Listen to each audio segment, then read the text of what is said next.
Happy Wednesday, everybody. I guess my screen was on my my talking theme this whole time, so I hope I didn't do anything too embarrassing in front of the camera.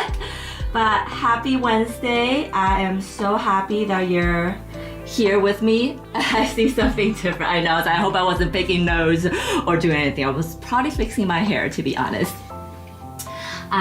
Where was I? Yes, I'm starting on time, super exciting, and thank you guys for being here, and I'm so glad you're here with me today. And if you're new or just discovering me, and if you're returning, I'll really appreciate it if you could hit that like and subscribe and repost and follow, whatever it is. It will really help the algorithm to tell them that I'm doing something awesome here. Now that we get that out of the way, it is summer. It is really hot today, so my hair is up in a ponytail or in a braid. First time, I feel like.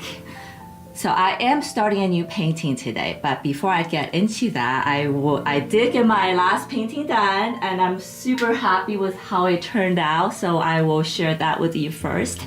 And then we'll get into my new painting today, which is a little bit of derivative, I would call it, from my usual theme I've been discovering, because I need a break from drawing flowers, and I'll tell you guys about how this whole idea came about.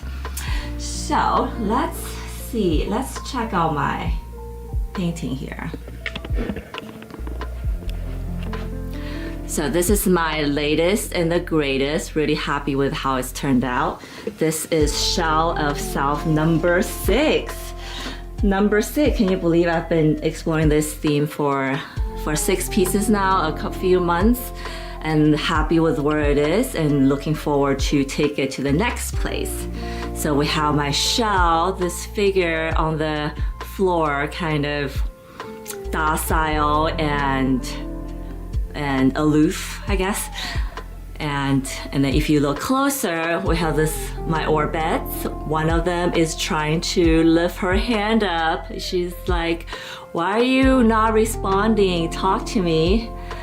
And then we have another one here, just kind of waiting and see what's gonna happen.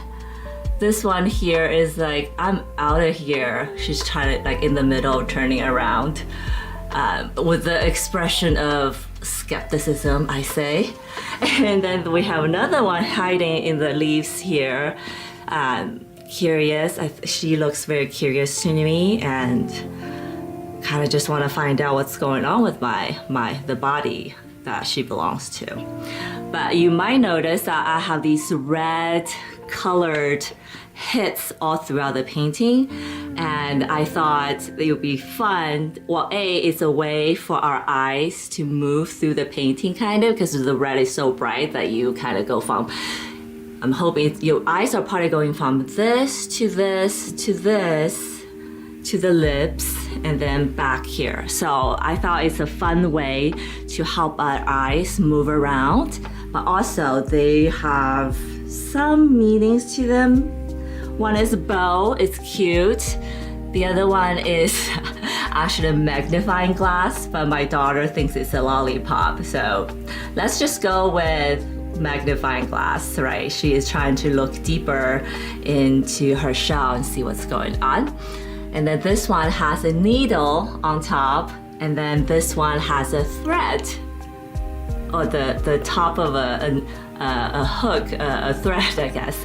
And I thought it'd be funny, like this girl is really trying to find this curious girl here, and hopefully she'll find that, because giving up is no fun. Curious and hopeful is. So there it is, Shell of Self number 6. It is on a 30 by 40 piece of paper, so it's quite big. And little corner here, or quite big for watercolor standard, I guess. And there we have it. Hello, Crazy. That was funny saying crazy. Hello, Crazy GM. Thanks for being here. So I just showed everyone the latest and greatest painting I completed in the back. And now I have my new painting here. It is on a smaller piece of paper today because I thought this might end up being a study. And it is on my 300 gram, so 150 pound paper. So it's a lot thinner than the big piece in the back. And I did stretch the paper because now I know the power of stretching paper. And if you guys are curious about how stretched watercolor paper works, it is actually very tricky and difficult, and I think I kind of figured it out. If you have any questions, please leave me a comment or drop in the chat so I can explain more or make a video about it, so at least I know that there's interest. Crazy said, it's beautiful. I love all the soft lines. Thank you. Thank you so much. I also realized that's kind of a style that I'm developing. I love the soft lines. They're kind of ethereal, surreal, kind of blending in.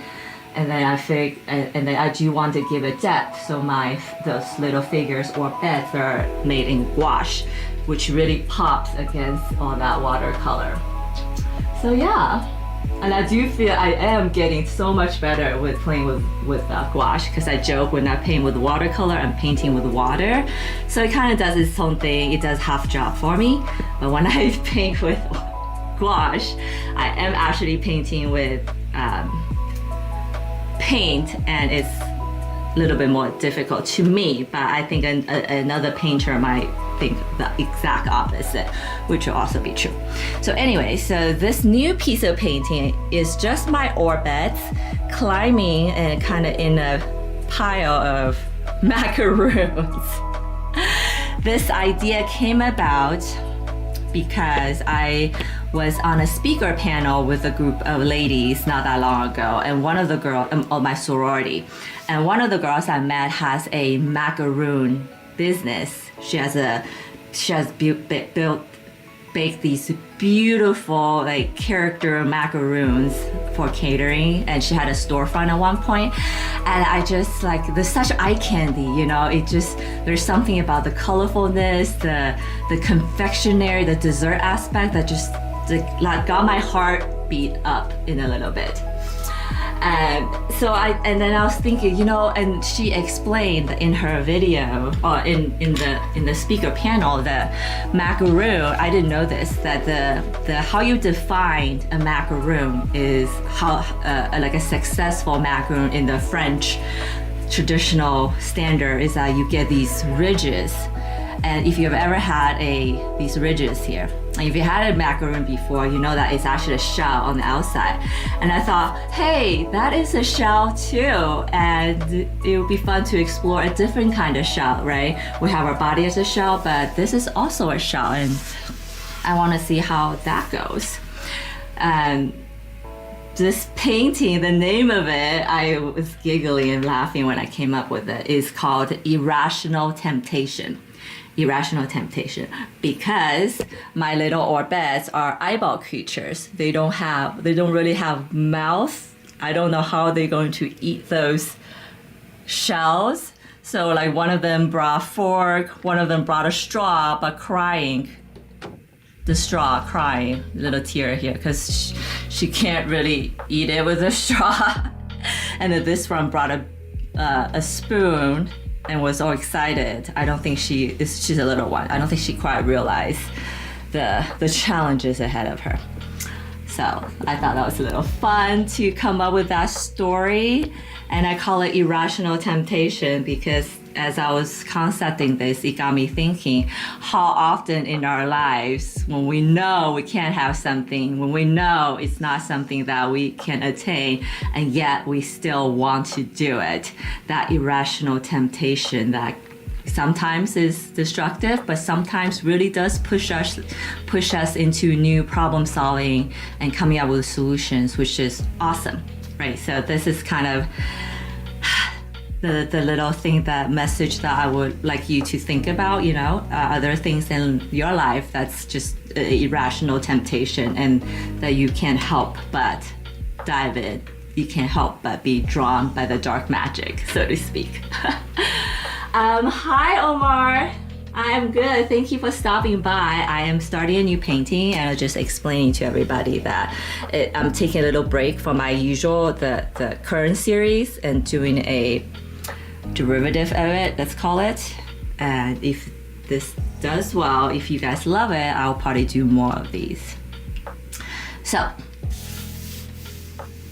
sounds like FOMO. Irrational temptation, it could absolutely be FOMO. And oh my gosh, who doesn't have FOMO in life? And we all know how those things end, right? Okay, so now let's get to the technical part of painting. You might notice these yellow lines I have all around. They are masking fluid. I already did masking fluid and I kind of just did the perimeter of the center. My goal today is to get as much done as possible, even possibly get to the gouache part. And maybe next week I'll come back with a new smaller painting, or I might be still working on this. I don't know, we'll see. So let me mix my colors and then let's get right into it.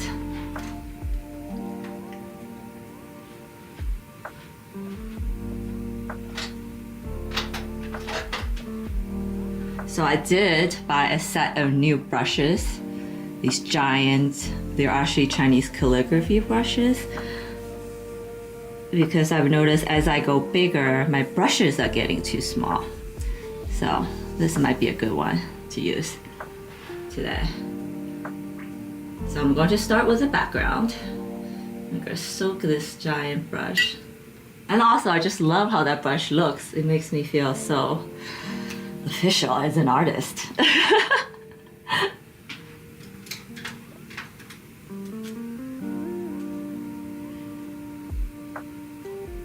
And another reason is, huge reason is that you might notice I've been using a lot of muted colors on my painting, and I figured this one is my chance to use some really fun and bright colors. So I am excited about that as well.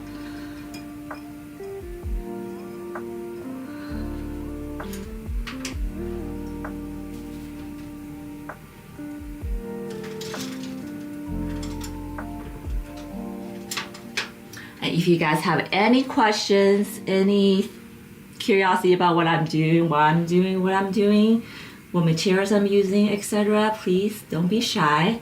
Jump in the chat and let me know.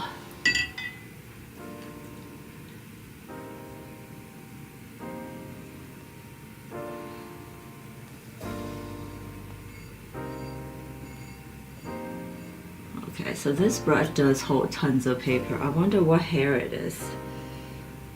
It feels like a sheep hair actually, or wool, but.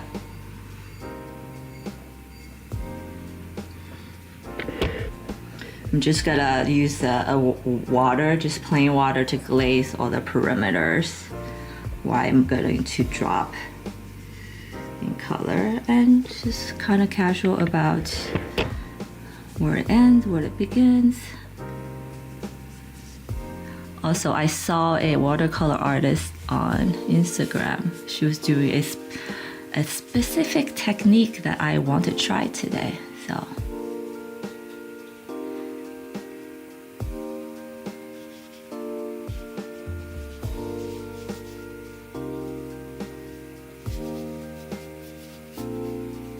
Wow, this brush is awesome because it holds so much paint water that I was able to glaze the whole thing with just one stroke. It's cool. Okay.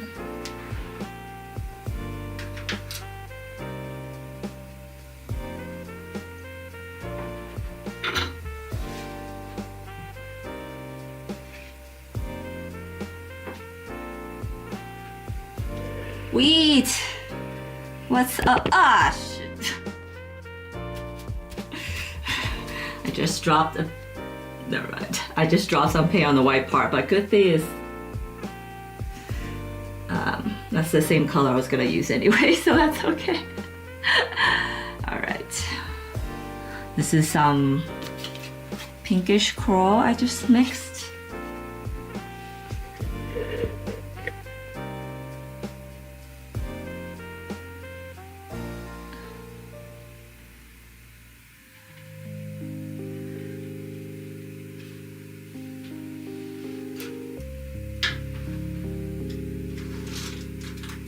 Get another brush loaded with water. I might need that for blending purposes. I also just realized I am using this masking tape on a much lighter weight paper today than my usual, so it might be a little tricky to get that off later. We'll see. And that's my hair, maybe? I don't know. Oh no, I think it's hair of that brush. So how's everyone's week been going so far? I was on the Spaces this morning talking about my artist journey as a super last minute thing. And it was super fun because we got into some pretty existential topics of being an artist, and that was always fun.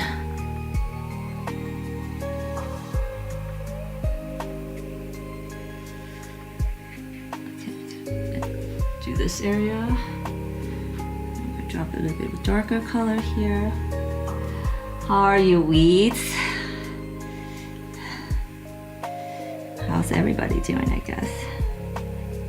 And I just did the dots here, but it's gonna spread and take over probably. I always forget these tiny crevices, so I'm just gonna do that in right now.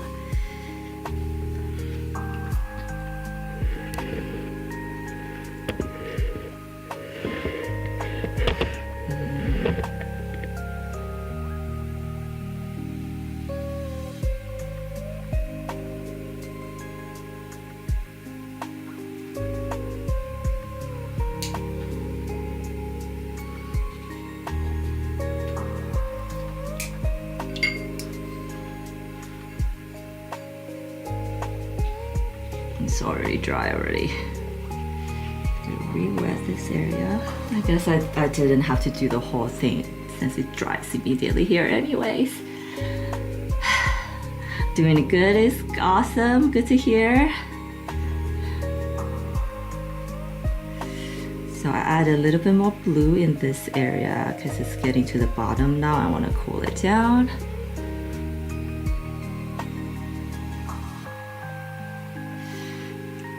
And everyone, I just finally made a video behind the meaning of Shao Self. It's up on my channel now. If you're curious, please go take a look.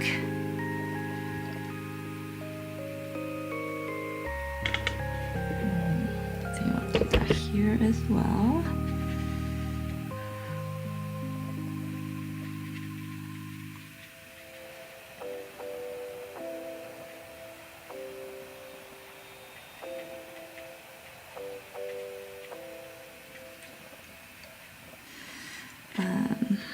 Curious. I have been experimenting or seeing a lot of watercolor artists. They do some paint to the edge, some toned, some have no border in the painting. They just paint all the way to the paper's edge. Not sure if you guys have a preference there, but if you do, let me know. Getting some hair off my paper. It might be my own hair, so forget it.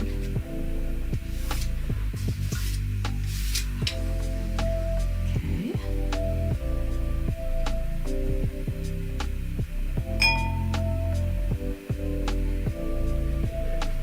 I'm kind of adding different colors as I go.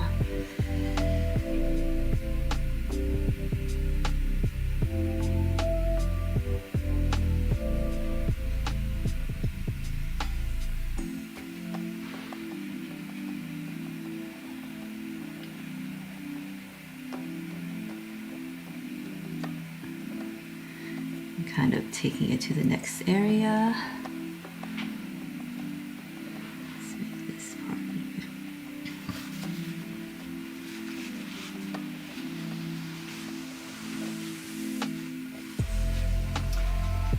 bigger. Crazy, yes, I totally agree. That's why I like it, the clean edge. So good to hear that you agree.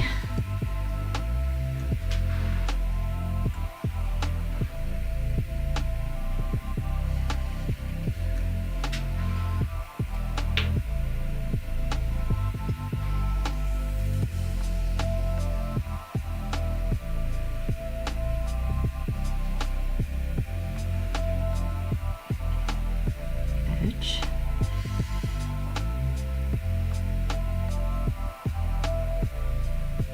Okay. Let's maybe go higher up here.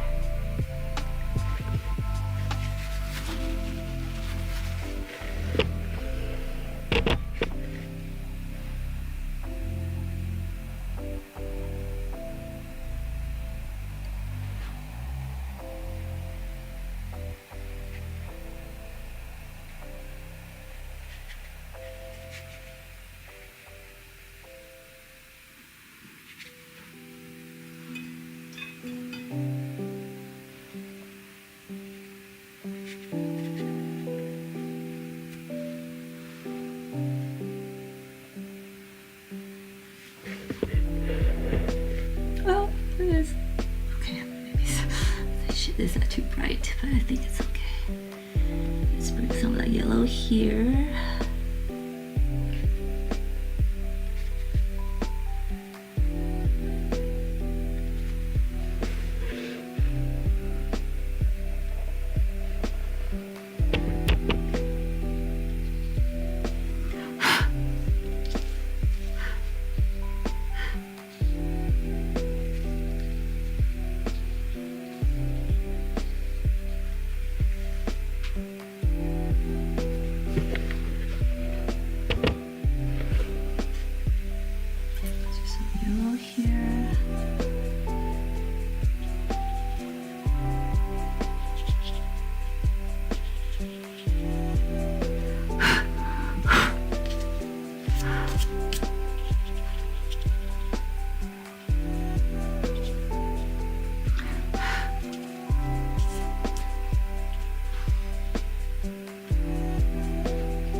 Some more saturated color here, maybe here, kind of blend them in.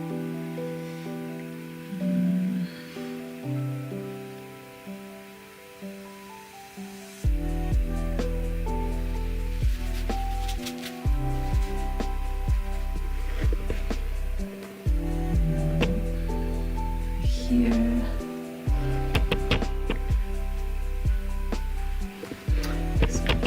Too much yellow here. Let's add a little bit pink here.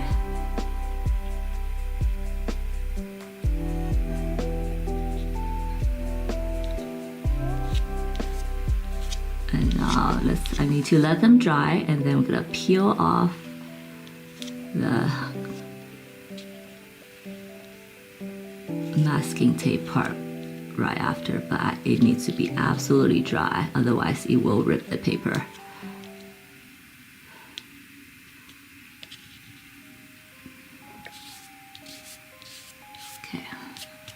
It's not coming off, so let's leave that be.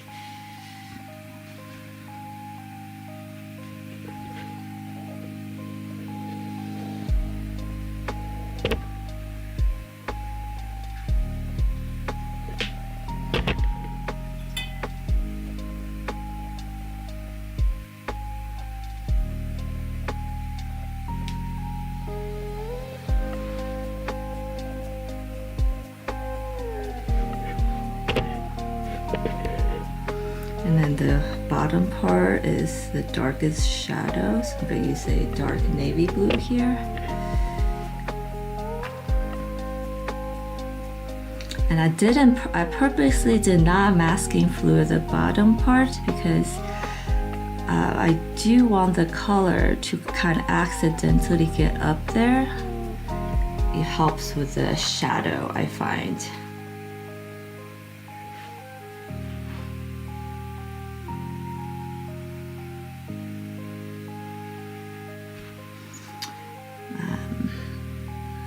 Oops, it looks really dark. Don't panic, it's probably gonna dry. Dry lighter than you think it is. Okay.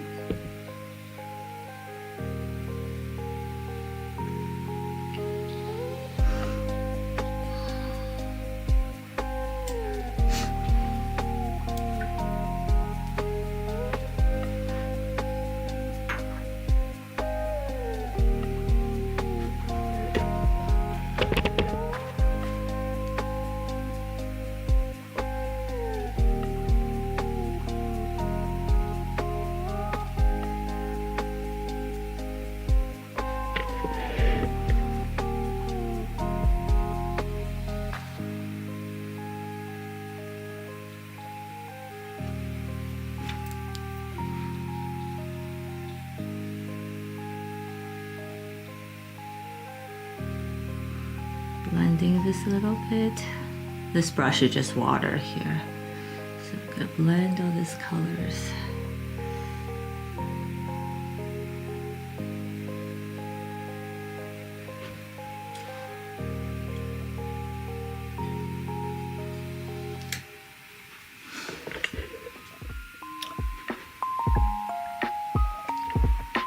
That's where we are. Came together pretty quickly. Maybe I will be able to get pretty far along today. I always joke when I switch from watercolor to gouache, there's like a little bit of warming up time. So that's when I make, that's when it feels really hard. So I'm wondering if you'll see that today.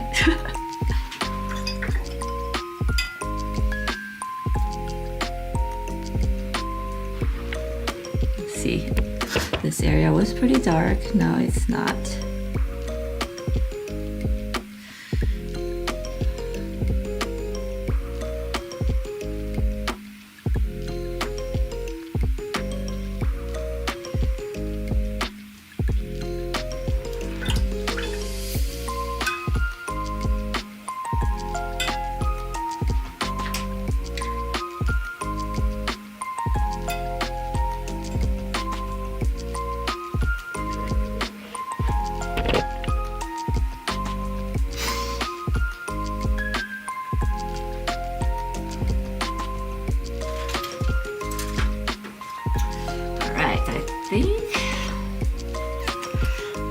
I brought my big brush again because I just gotta go quickly around the perimeters.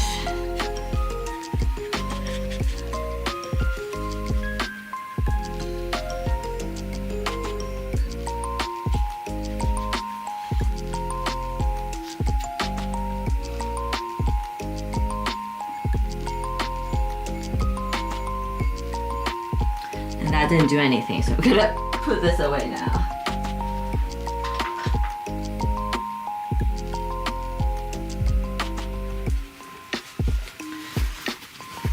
Thank you. So what is your guys' favorite medium? I guess that's, yeah, I'm curious why I haven't asked that yet before.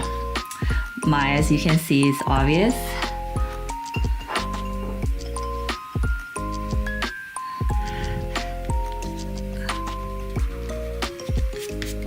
Oh,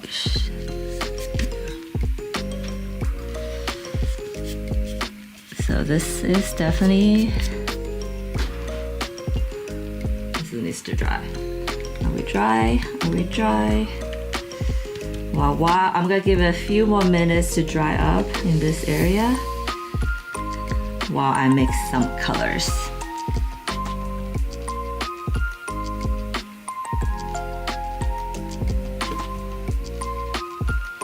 Okay.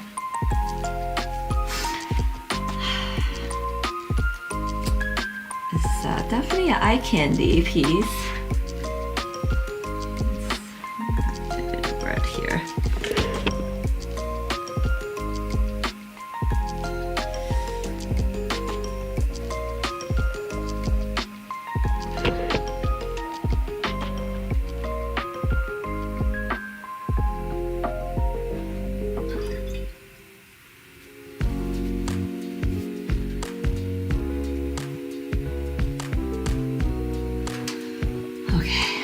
While we let these dry, that's pretty. I like it. Good start.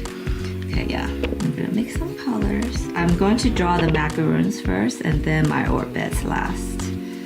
And then go back to any areas that needs more work.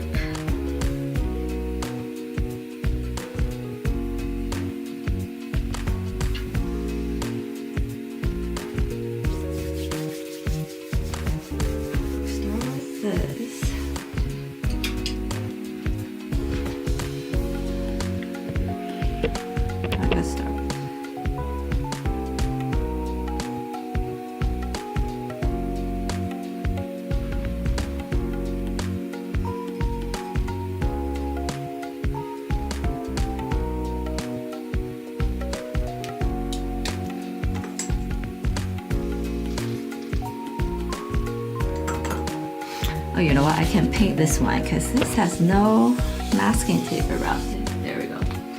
Watercolor for sure. Oh wow, nice, Trevor. I'm so happy to hear that actually.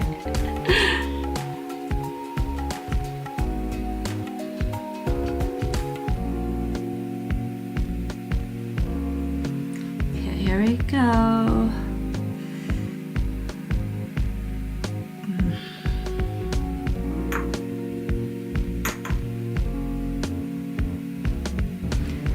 This color.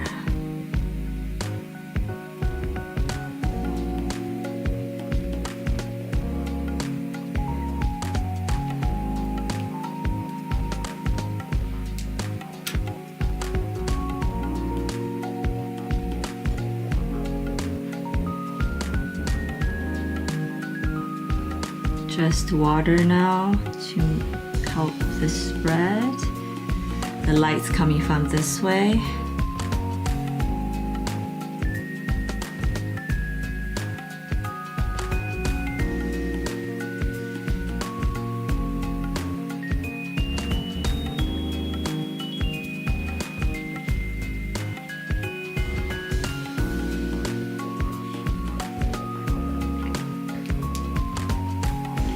GM Graphic Modder, hello.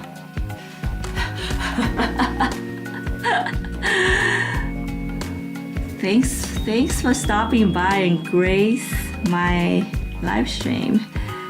Always good to have you. Hope things are good for you this week.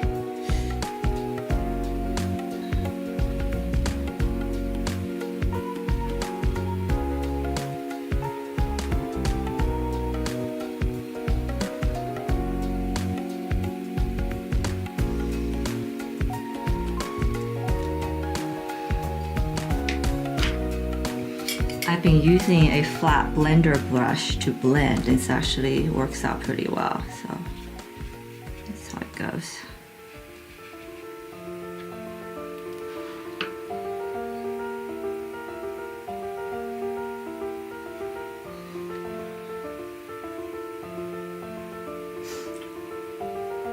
Always glad to be had.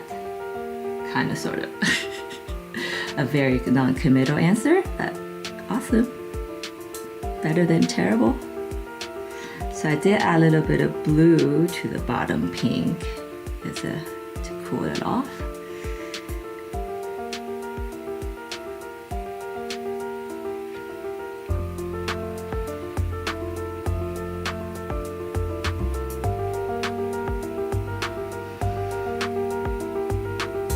And then adding this red on top.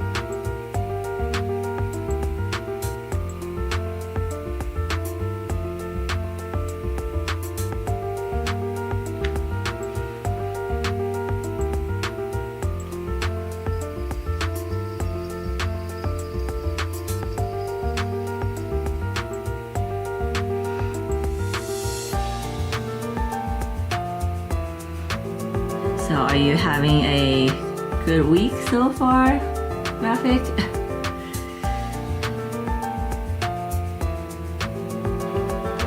Okay, I'm gonna go back and add details here, but this is pretty okay for the first wash, I think.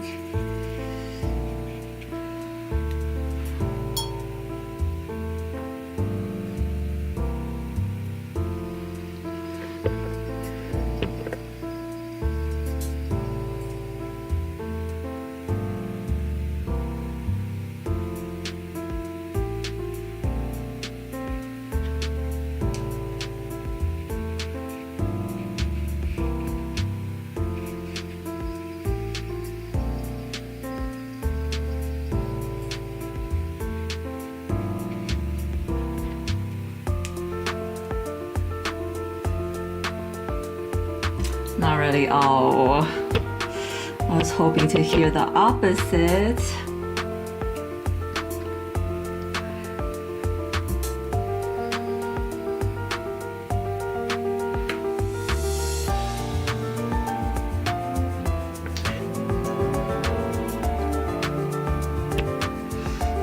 Macaroon looks, when they're big, they kind of just look like a hamburger, a colorful hamburger, I just realized. Okay,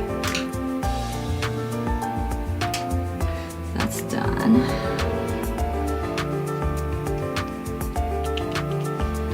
Over here.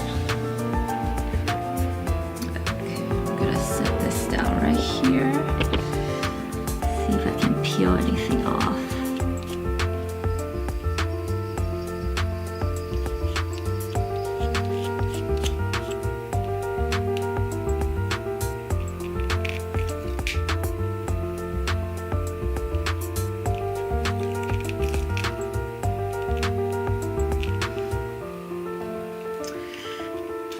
I hope the better days are just around the corner.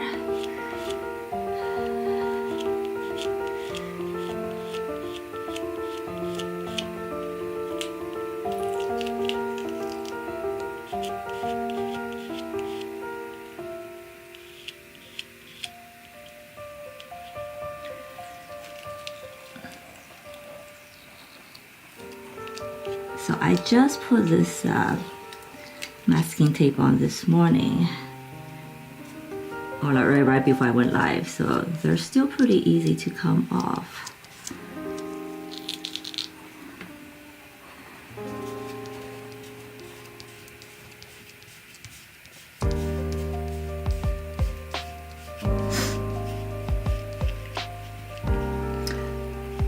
But I'm glad you're streaming more.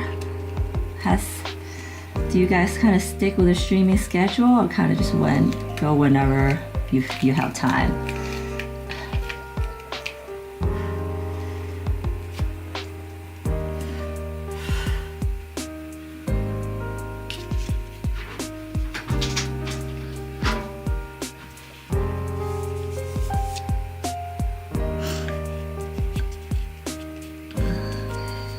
I guess I can leave this until the end.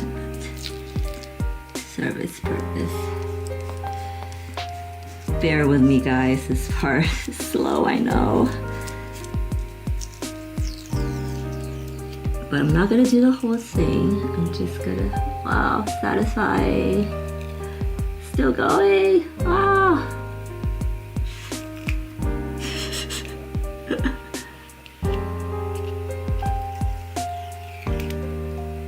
Voila. Make sure there's any residue on it.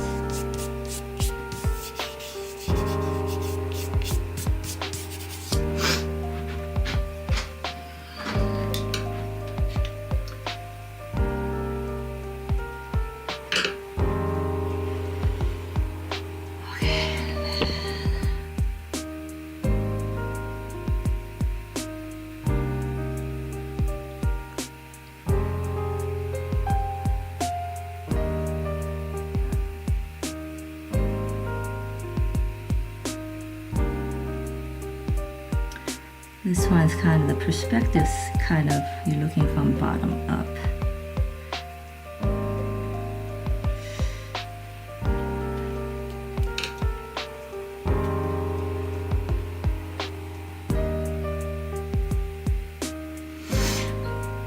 Oh, that sucks. I hate it when...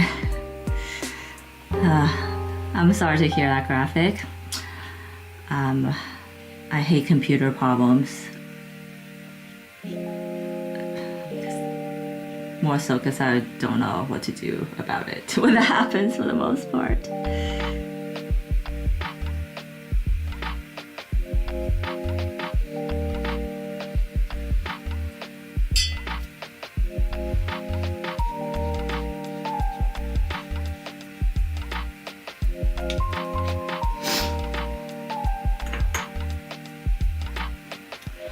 But you can still stream on your phone, I guess. So if there's a will, there's a way. I do believe that. Okay, I should probably wait till it's more dry. go in.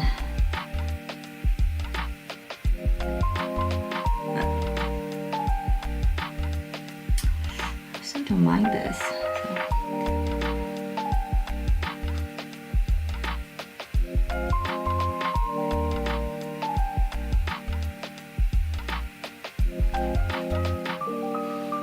So stretchy.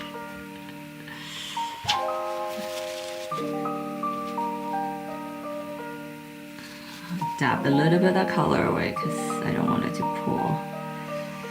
I know this paper is stretchy, that's a good way to put it.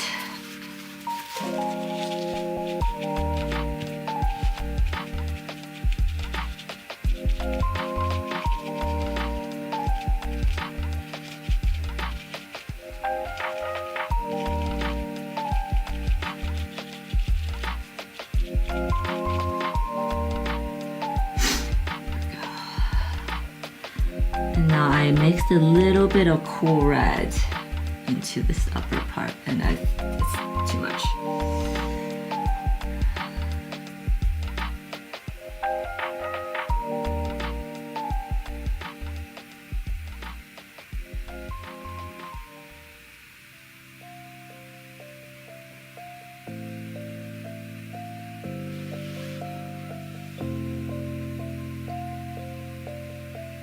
And this is my first time painting a food item.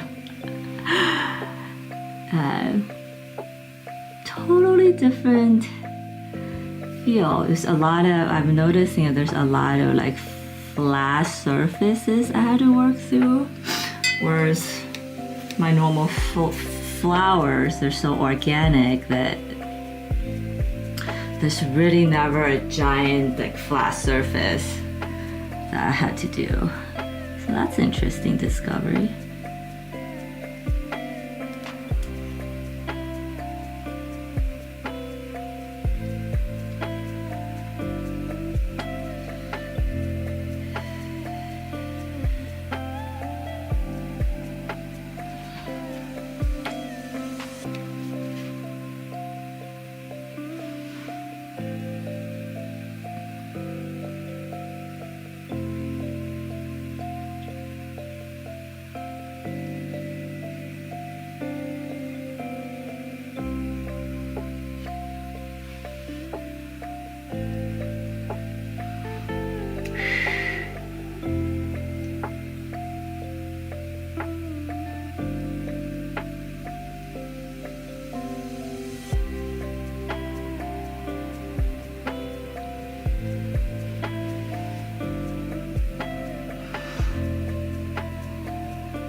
Okay, I've got to let this dry and see how it shakes out in the end. Because as I mentioned, I don't really know how this looks in the end when it's 100% dry.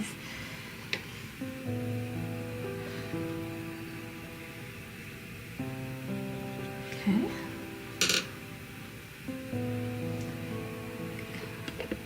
So we're to this one maybe? Well, these are still on. Yes.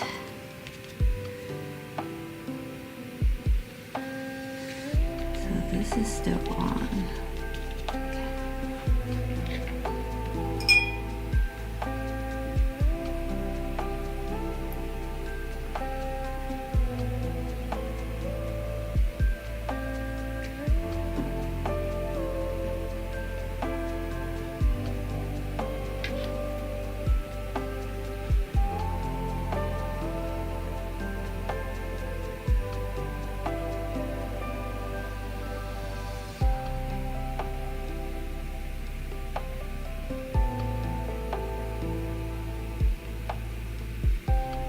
Oops, oh, damn it.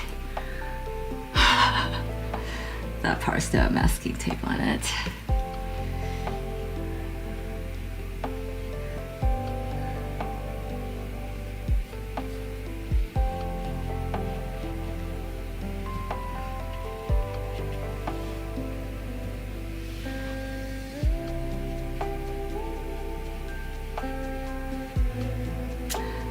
you guys have any favorite desserts that I should explore next time that has a shell related to it. I guess ice cream cones have a shell, but what else? Let me know.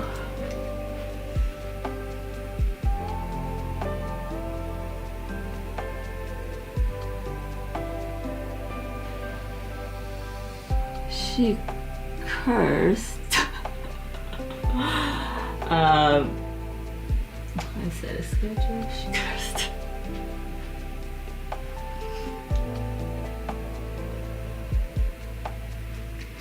I'm assuming he's talking about his computer.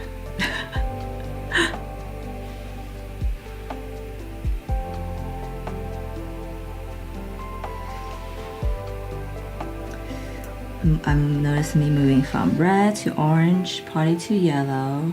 I guess I'm going through the rainbow spectrum. My daughter did get really excited. I told her I'm gonna use rainbow colors for this painting because rainbow is her favorite color. Look. Good, you are being tempted, hence the temptation. I have some color grains on my paper, so I'm just gonna work that out.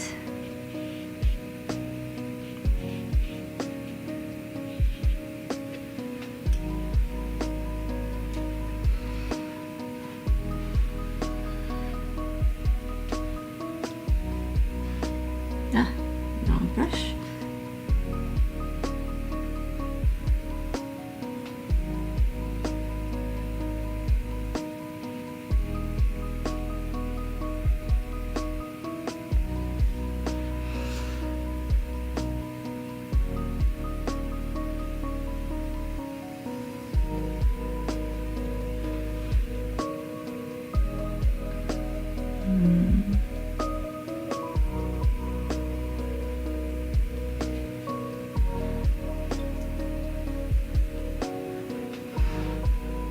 Just mixed in a little bit of brown to create that shadow.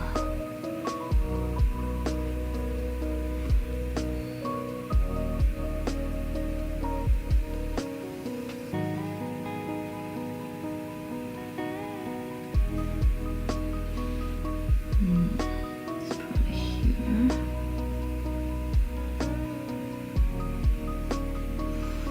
Maybe a little bit. Really need to get that part off.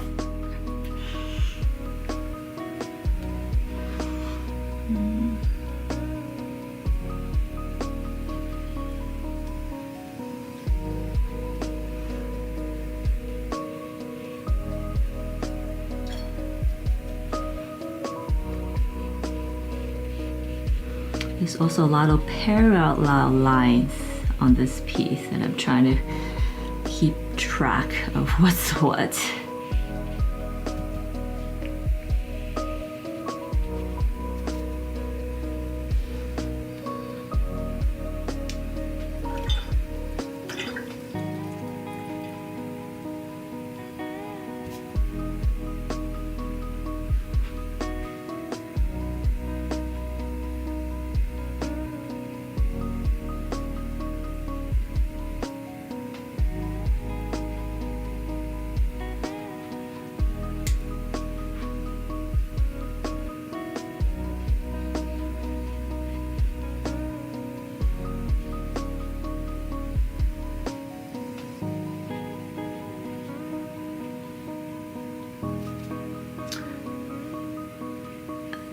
Blend here a little bit, but for the most part I don't really mind.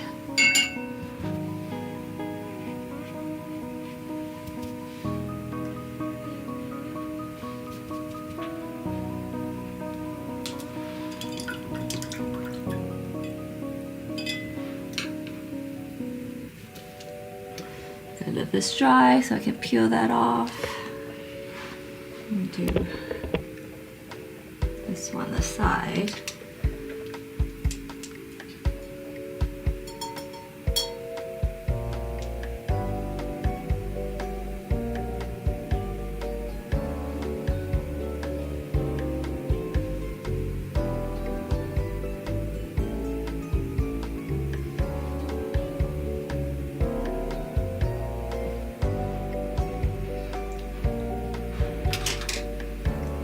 And I almost did it again.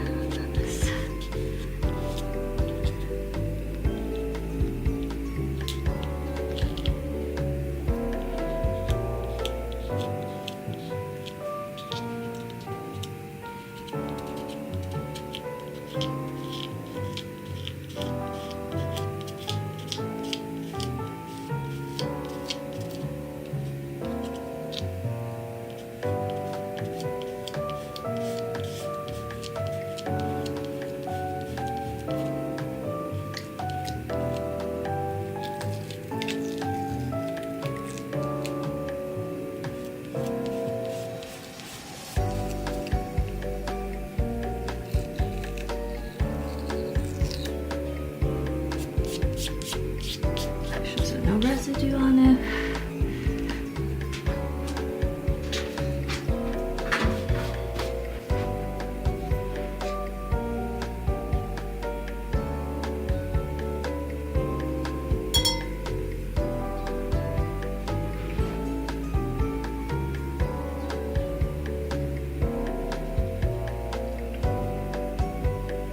I think for this piece, how I do the cast shadow is gonna be important.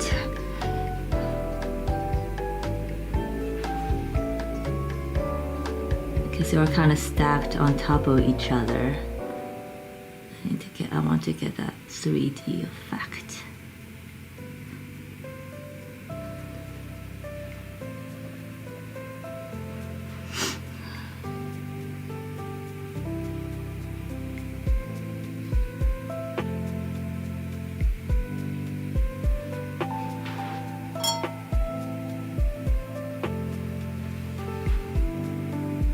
And then just add a little bit of like a dirty green I mixed to cool the bottom down.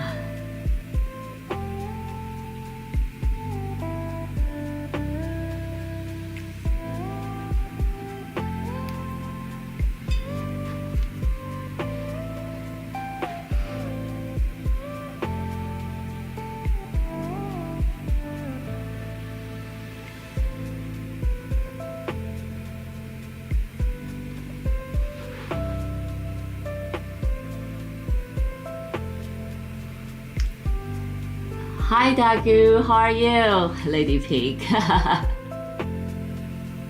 I am in my art studio making art, so my day is probably gonna be as good as it gets. Like you said, my studio is my escape from reality to make some dreams. But how are you today?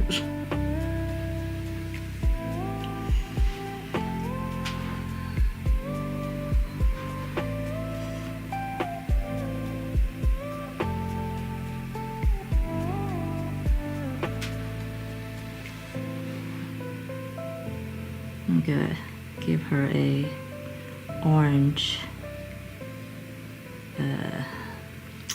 sandwich cream. What are these things in the middle called for macaroons? I guess they're fillings.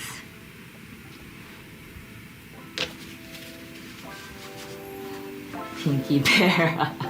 I love Lady Pink. Everybody can keep calling me that. And then Graphic here keep on giving new names every time he's here. Let's see which one sticks.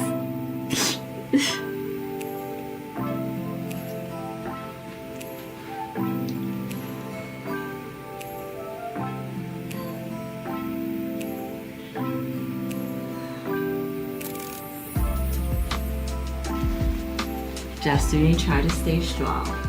I guess that's, you know, all we can do, really.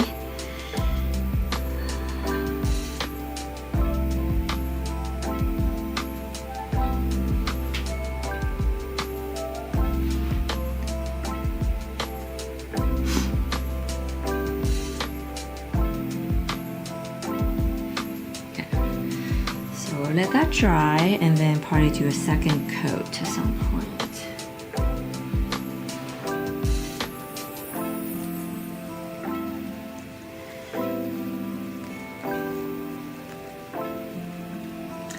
Mrs. Pink Bottom. That's funny. Pinkerton's good. Miss Pink Bottom. No. No, say no to that.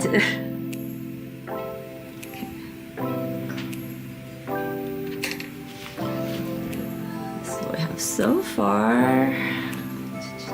Move over here.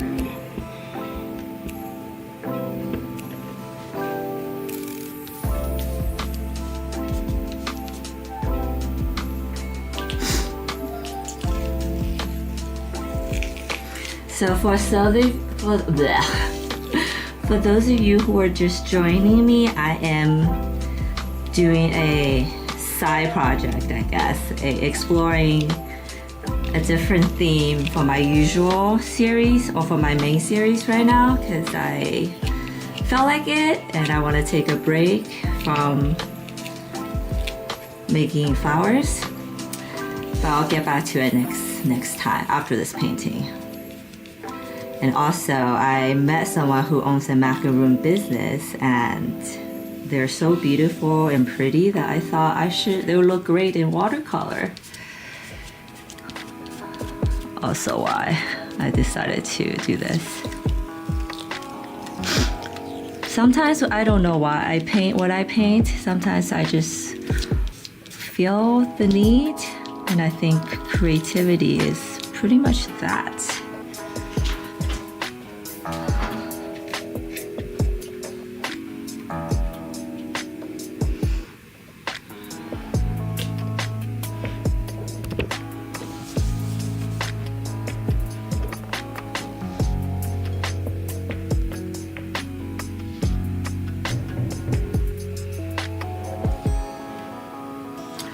But I do think keep it fresh is important for yourself.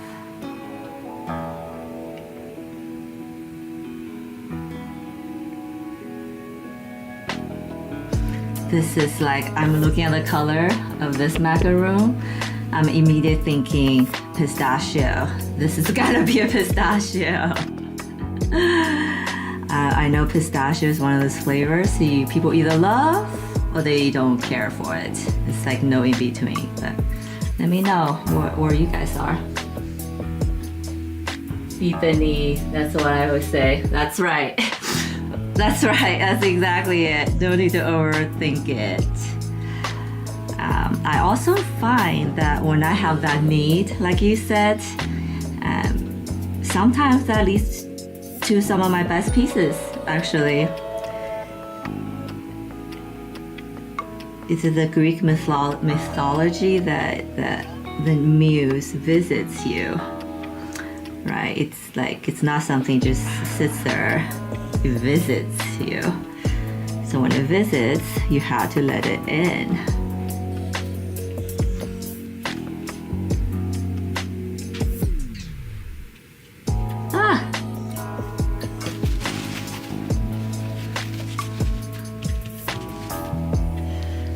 Didn't mean for it to be in that part.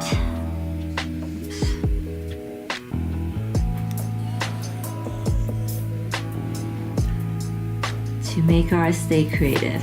Yes, I think that's the best way to combat reality. Sometimes when I look at the news, watching the feed, I'm just like, I think people just want us to be angry. That's probably for better business. But we don't have to succumb to that. We don't have to give it. So I'm adding a tiny bit of orange here to pick up the reflective color of the macaron right next to it.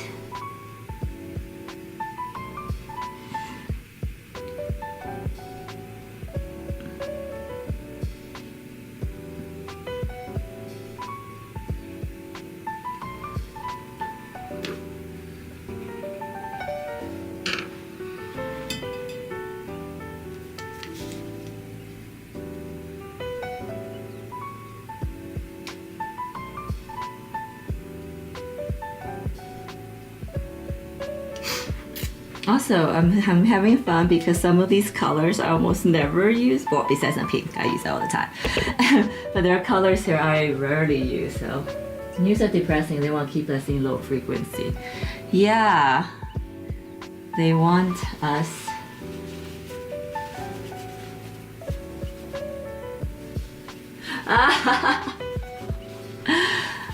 Love MasterChef, to be honest. And yes, I think it's to the advantage of the news media to keep us in the cycle, I guess. To feel like there's something end of the world happening, so keep watching news. I think that got a little too bright. It's alright though.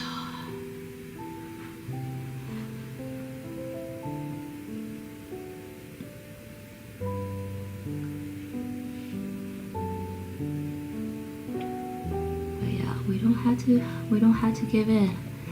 I was talking to a friend recently, actually, so I realized just recently, I don't know why I've never thought about this, but my mom actually doesn't know how to use a computer in this day and age. Yes, I know, but she's, gone around life fine without it. She's not on social media, and she just seems like so much happier and so much with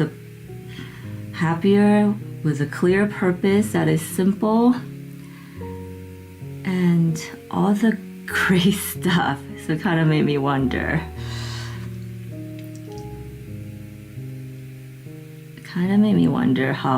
Why we are on the internet sometimes. Of course, the internet has a lot of great things, like what I'm doing right now. Without internet, that would not be possible.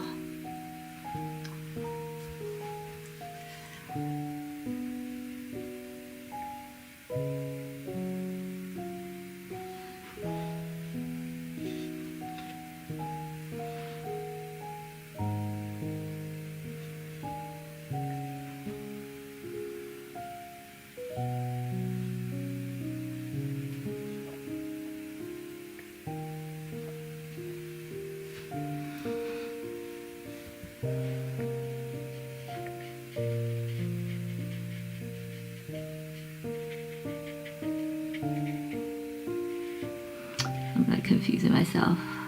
So this is the cream part. This is the rich part it's telling you about. So apparently this is a part is how you define if it's a good, well-made macaroon or not. Or macaron, as the French say it.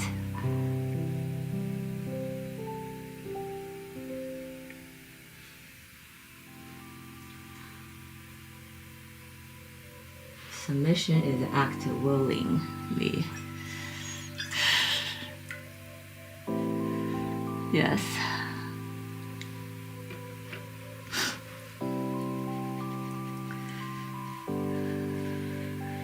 It's funny you say that, which is this whole idea is kind of what got me start exploring my last series. Is that how much of our thoughts are actually just influenced by the news and social media we consume, and how much of that is actually true.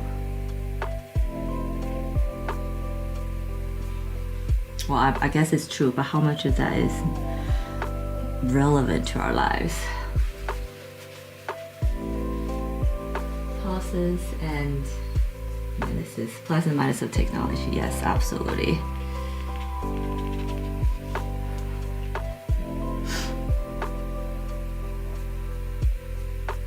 I always say, if whatever you're doing and consuming is making you unhappy, then you need to just stop doing it. It's really as simple as that.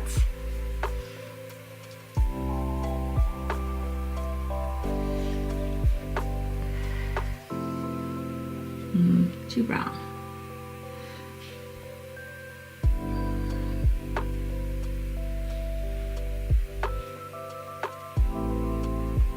But I did read a survey recently that most people, like 60%, so I guess it's more than half of the population, finds social media to be useful.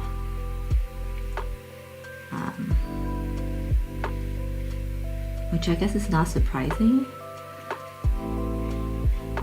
But I don't know if they did a survey on asking a question if social media is making anybody unhappy, and I want to almost think the survey, if it's sponsored by like a tech company, then you will probably not get any answer that's going against it.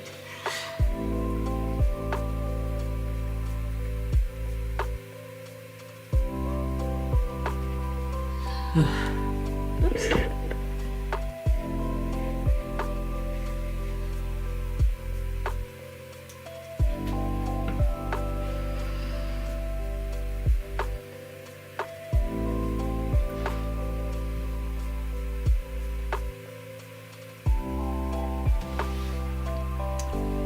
Pull a little bit more orange in here.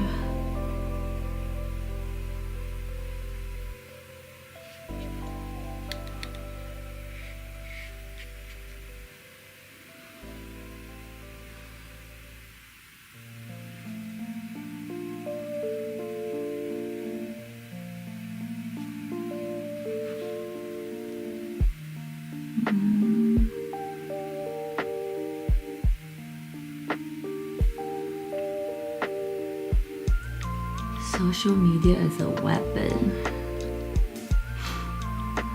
I don't know if that's like by design, giving people too much credit for thinking this much ahead, but then, I don't know, could also be true.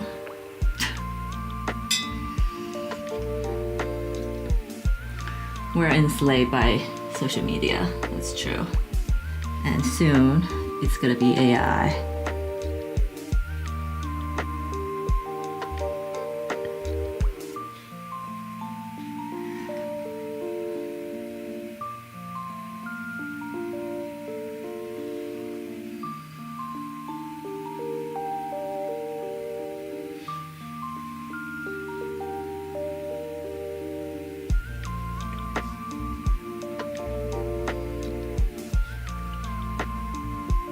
I'm just gonna leave it.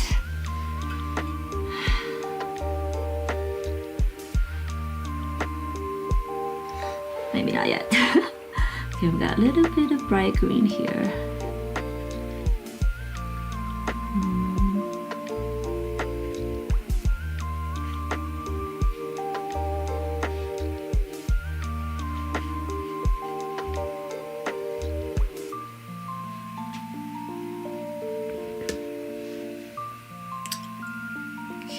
I can see that these two are more details, these two needs more details. As I'm warming up, this is a peripheral one.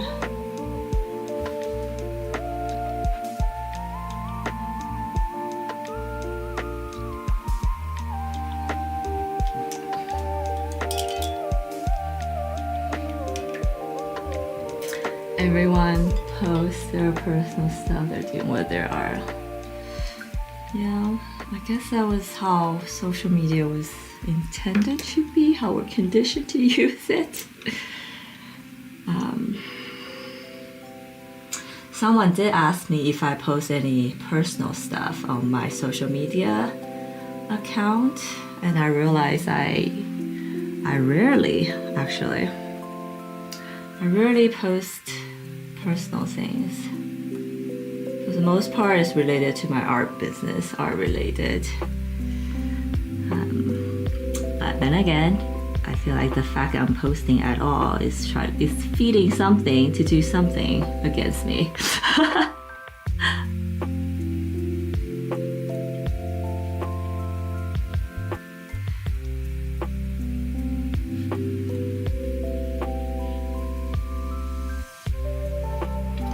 One stroke, voila.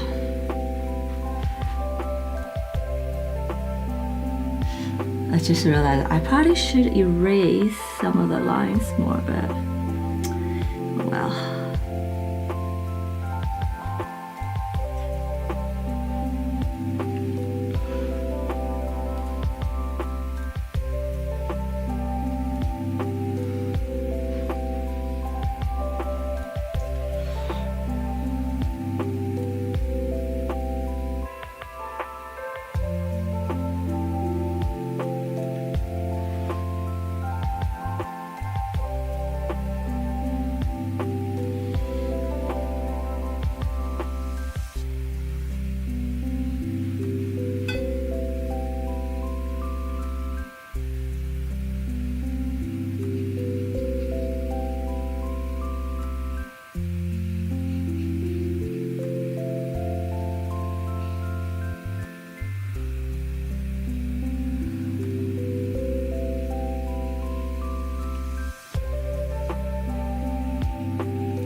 or should I make the cream in the middle?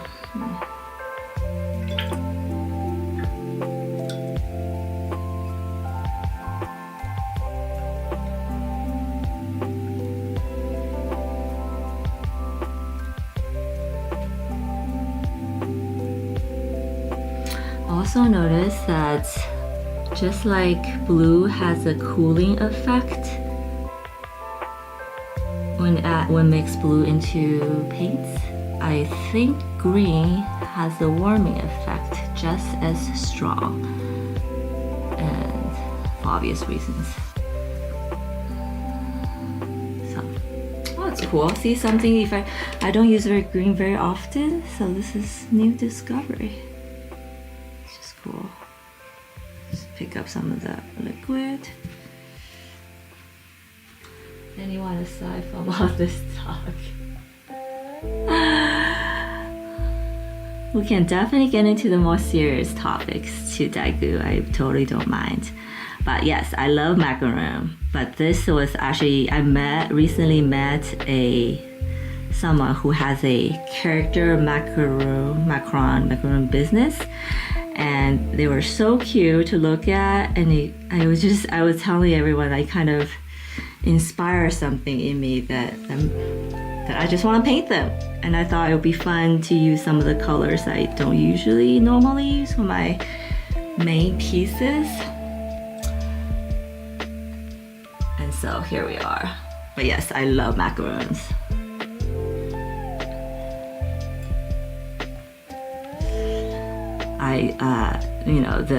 The sugary aspect aside, I think I love just biting into it, that feeling. And also I feel really fancy eating it. So all that adds up to yes, I love macaroons.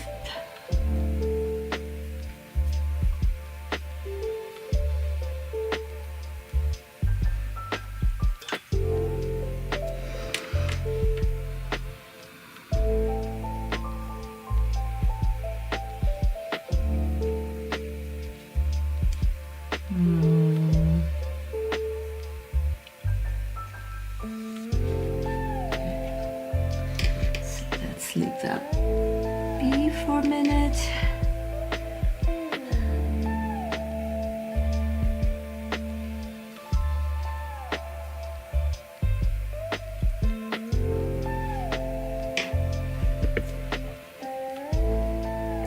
One, two, three, four, five.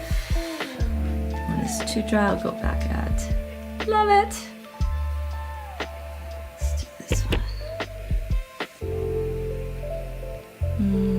Let's do this one.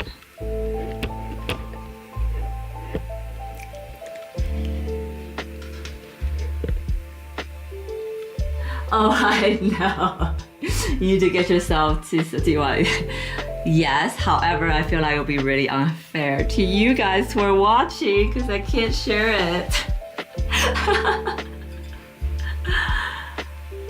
So I would feel bad, I think.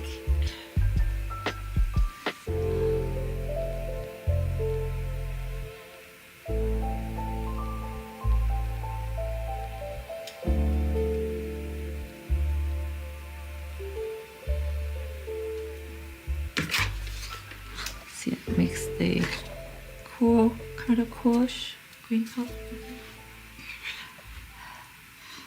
Looking delicious, yes.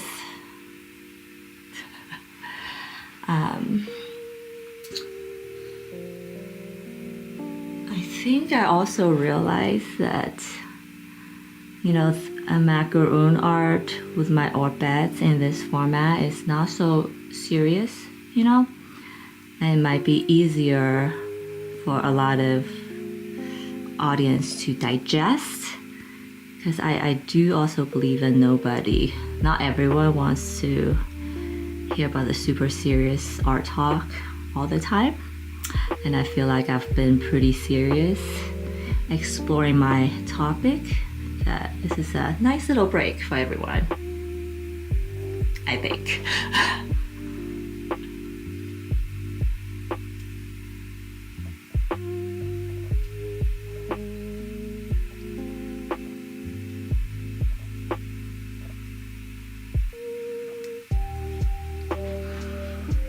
So I mixed a little bit of warmer green.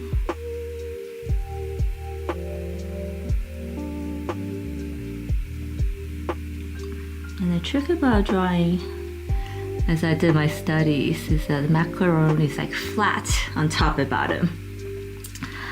It's not round like a hamburger bun. And I think that helps with the relatability. Or making it look more realistic.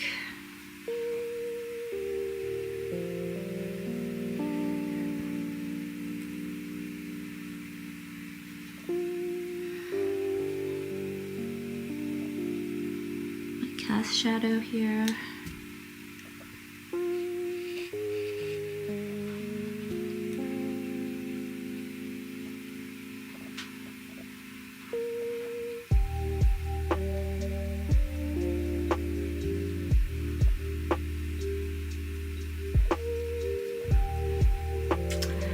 I am having a lot of fun painting this, so I don't know, maybe I'll continue with this food theme.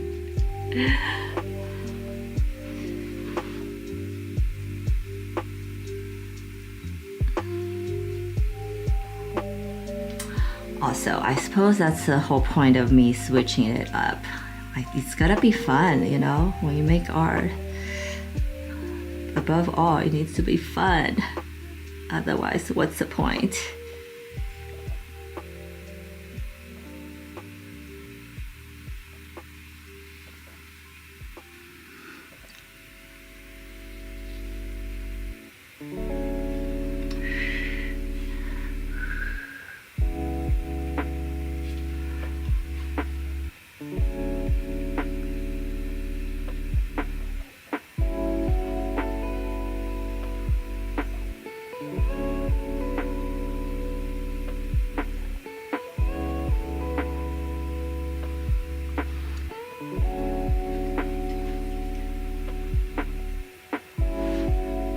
Yeah, exactly. You could get freebies promoting the shop. Oh yeah, that's a great idea. Yeah.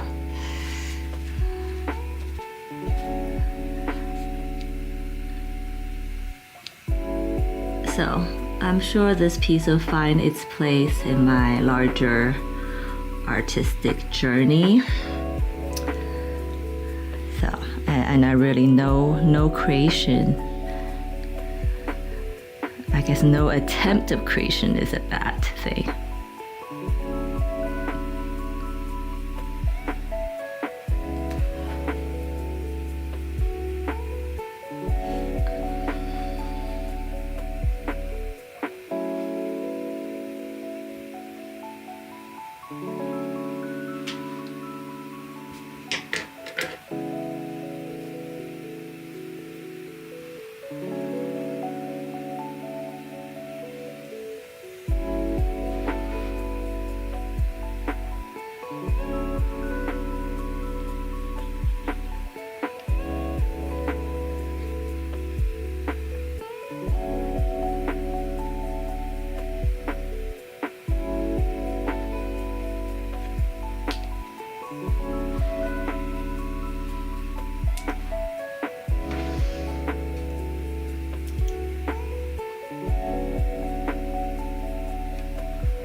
Hey Dagu, you kind of read my mind there. I was like, if I do this and show my friend Meg who owns a shop, maybe she'll like it enough to want to do something with me.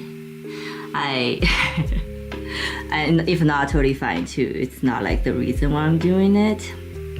But I talked to someone and gave me great advice was that because I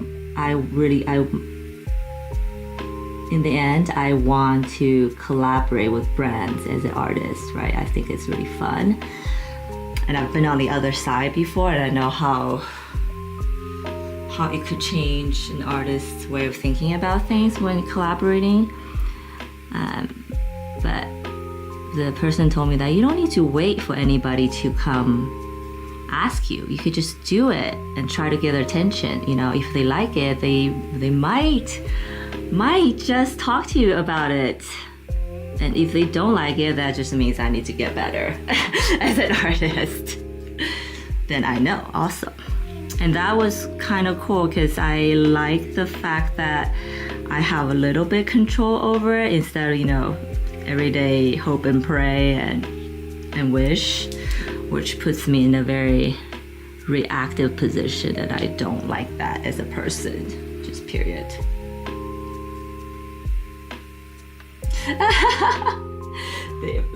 The pink lady pink experience, oh my gosh, I love that so much.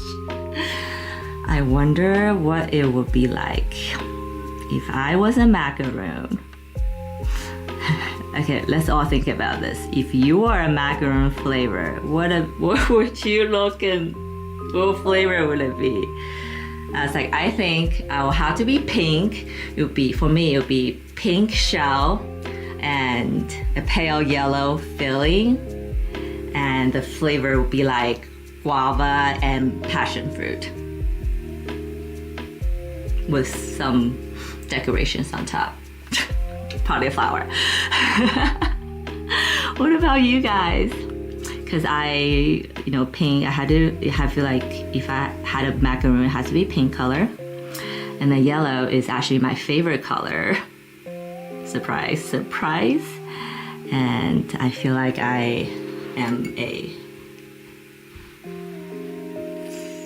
fruity person. Not that I'm fruity, but more light-hearted, like a fruit, lighter flavor, like a fruit, but awesome in its own ways.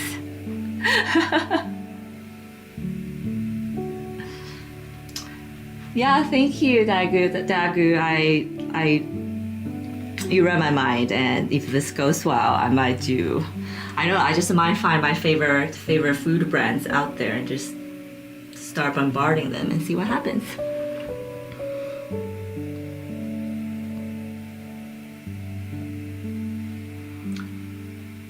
I'm like giving myself goosebumps. Can you imagine if I really do get some sort of contract or collaboration deal? That'll be awesome. All right. Let's do one step at a time. Let me finish this piece first.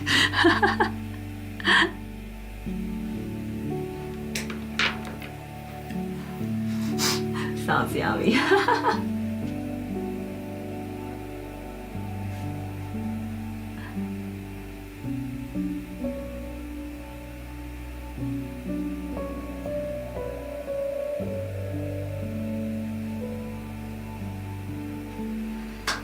Okay, how do we look? Let me check it in my camera show. Okay, this part needs to be a bit darker at the bottom. Okay. Let me get to this part.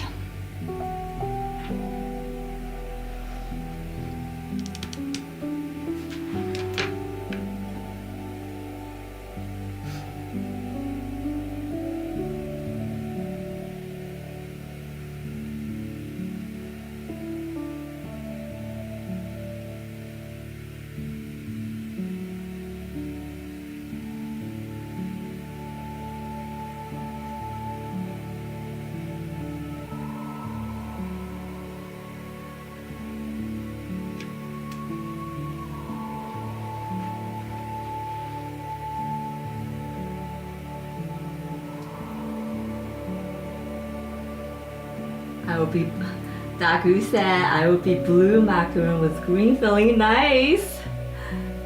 Guava flavor. I would melt in your mouth, not in your hand. How's that for a pitch? I love it.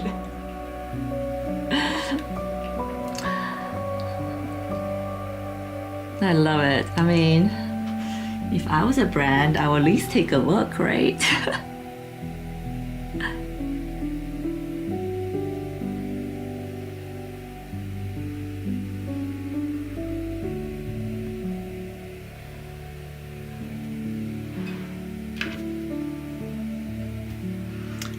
Window blending is closing quickly.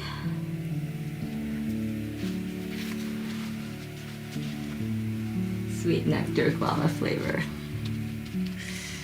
You all sound so good.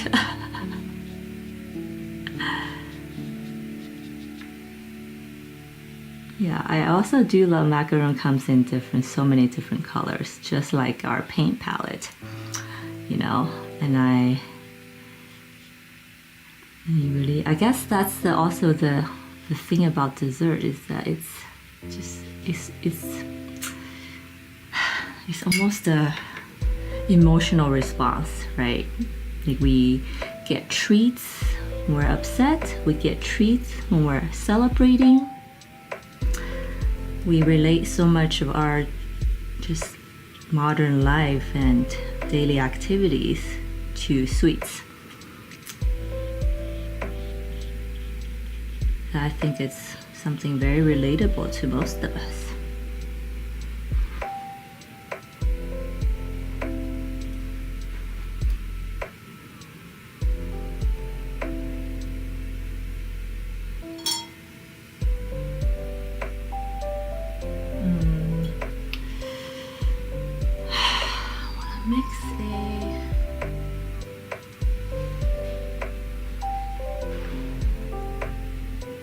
Nope, too green.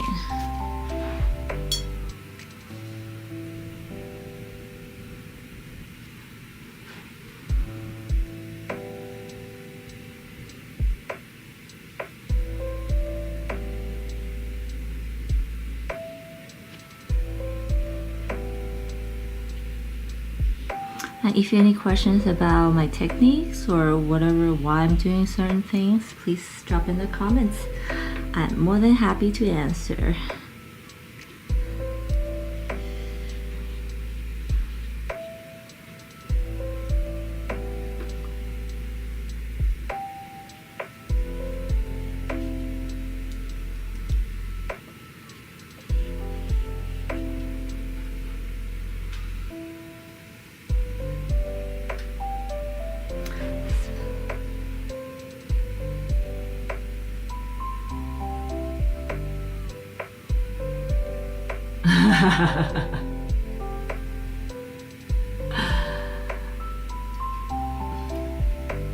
The expectation can be high and quickly disappoint. Yes, that's also feels like, that's why I don't have expectations or try not to, because most of the time it's disappointing.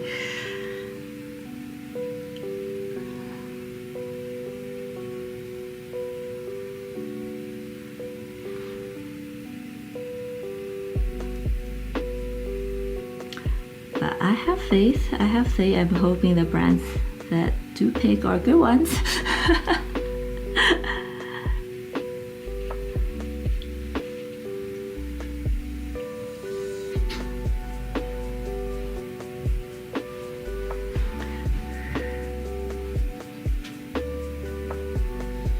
Drop in the dark corner here.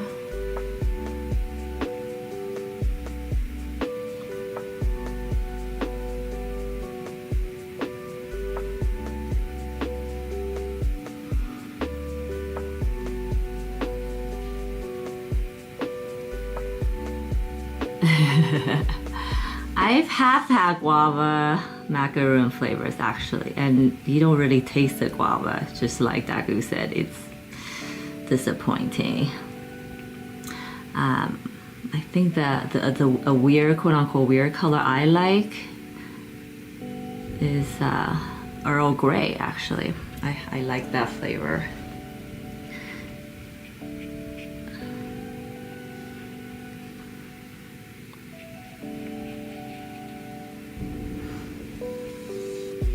So whenever I'm in store, I see Earl Grey flavor, I always get it. And usually, most of the time, Earl Grey macaroon in most stores is like this dusty blue color with gold flakes on top, which is which might also be another reason I like it, because it's so fancy.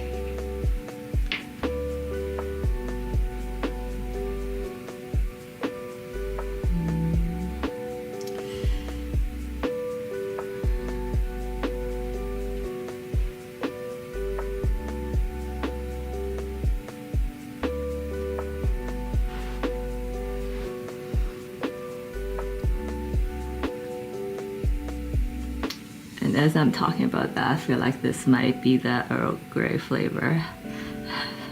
This one at the bottom.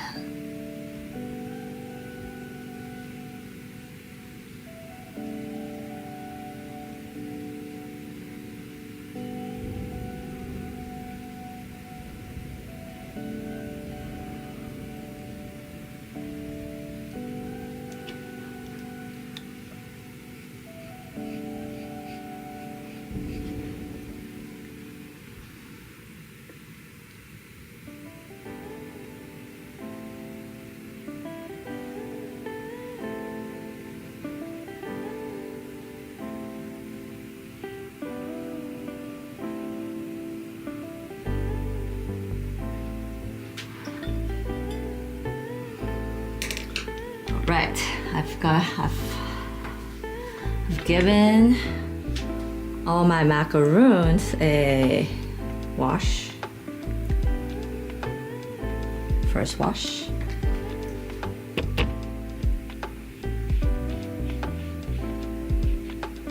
I'm gonna go back in and give them a second wash. Oh, got a little side one here I haven't done. And then as they dry, I'm gonna go in with a second wash, less wet paint, and I'm gonna move on to the gouache figures. Yay! So let's make that green one maybe.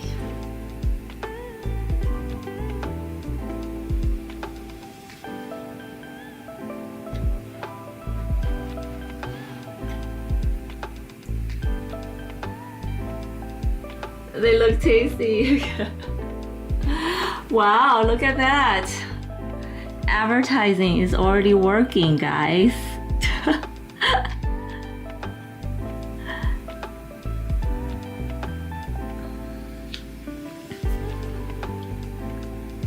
The fact that you look at it and you want to eat some is kind of everything.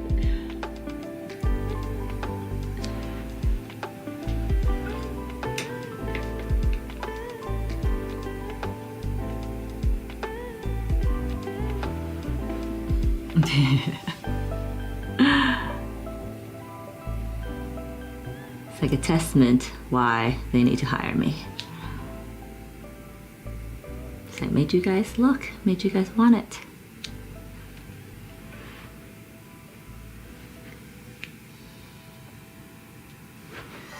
Gotta make the middle part yellow, I think.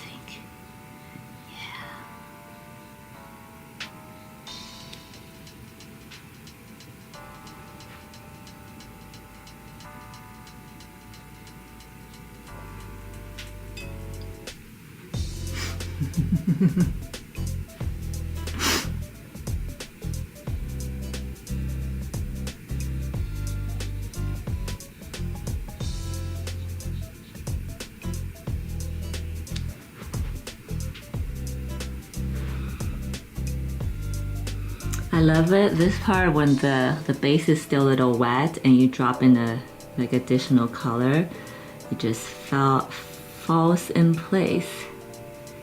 Love it when that happens.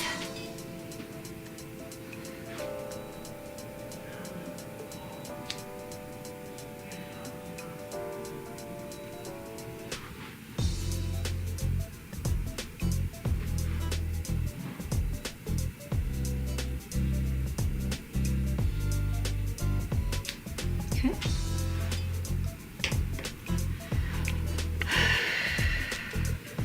Okay, coming back to this first girl I painted.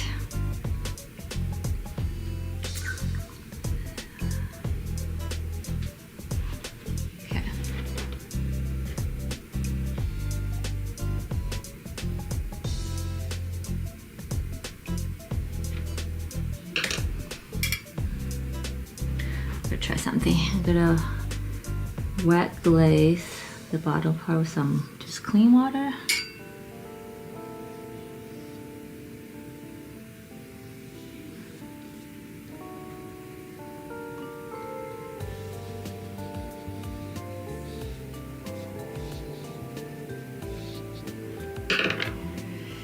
I hope I don't regret it actually.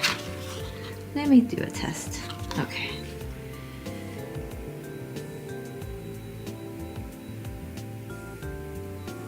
So I'm not going in with a much saturated color. But don't worry, it's not gonna look as dark as it is when it dries. That's just my whole problem. It's never as dark as I want it to be.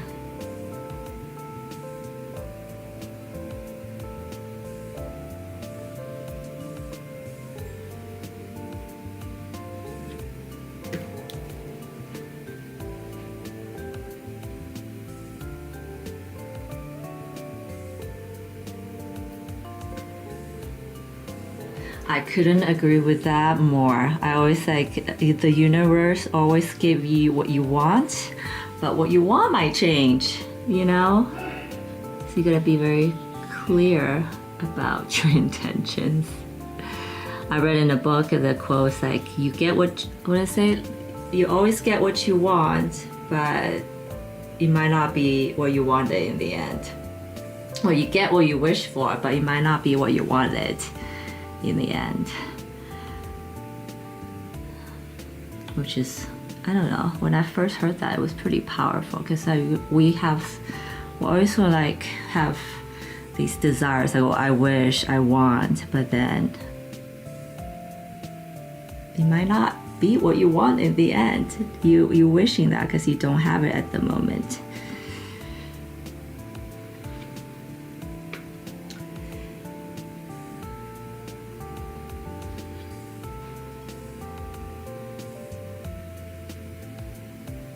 So I thought it was really powerful.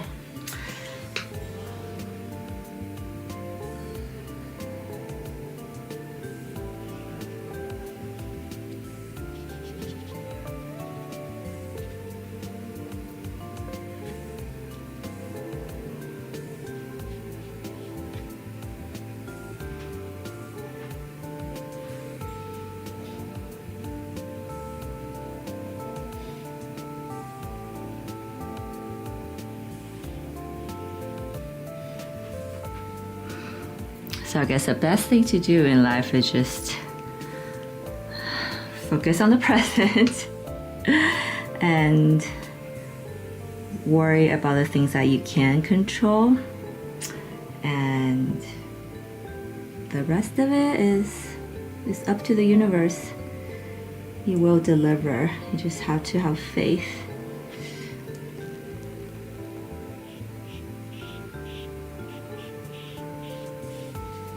And I don't even mean for that to sound or like preachy or anything. I think that's from my own experience. That's been the case. You can want things, but if you're not ready, the universe would not give it to you.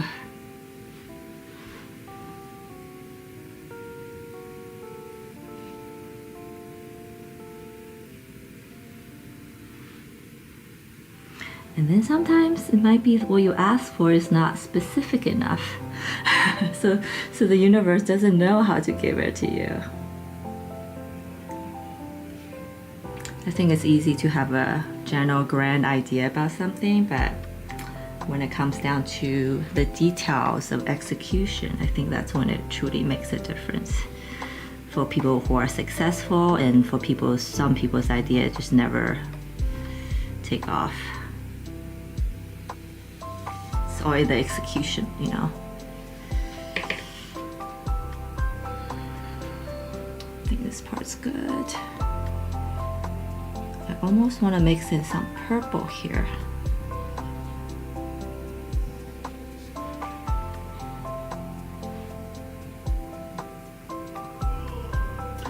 Have you ever used mediums with the watercolor?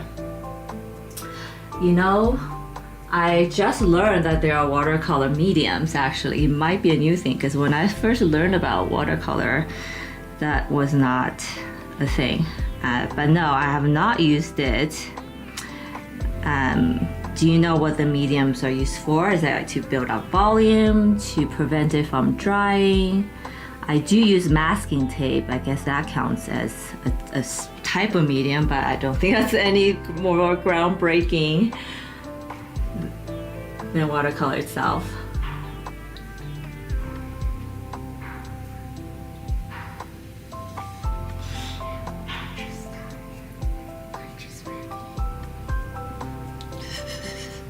My daughter is home from summer camp this week because it's 4th of July. So she just stopped in to say hi with a little American flag. We are getting ready for lots of fireworks this weekend, so that's exciting. What colors did I just pick? Oh yeah, purple. I'm gonna give this a purple filling, I think. I mentioned that. Oh, thank you. I have a lot of wisdom, whether I follow them or not. Sometimes it is so much easier to share the advice than actually follow it, because follow it takes consistency, and then sometimes I find that you have to challenge like your innate habits and who you are to change it. So it's a slow process of giving ourselves advice.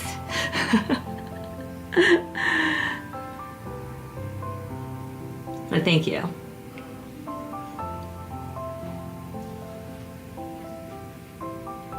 Happy 4th.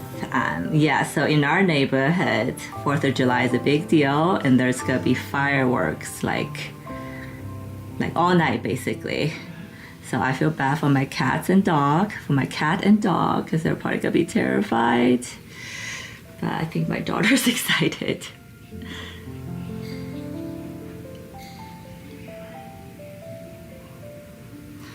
Dropped a little bit of purple in this red to give it a cooler effect. Also, I feel like pursuing art has made me a wiser person, because I also believe that people don't become wise unless they have been humbled.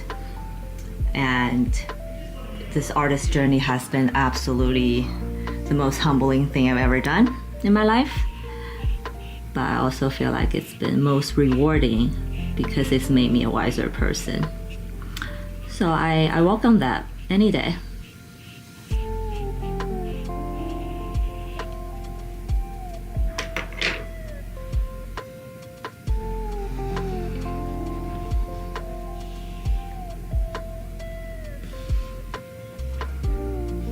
I like this purple filling here.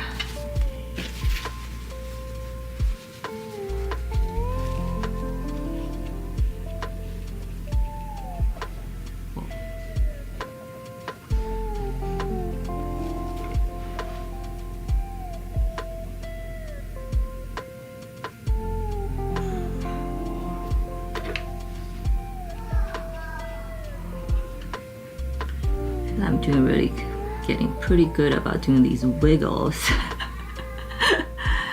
Because not if I paint organic shaped things, flowers not, and nothing in nature is like, it's symmetrical, but it's like never perfect shaped or lined. So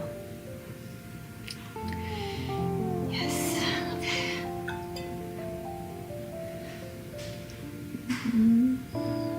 Maybe I'll make this area darker because it is under the shade.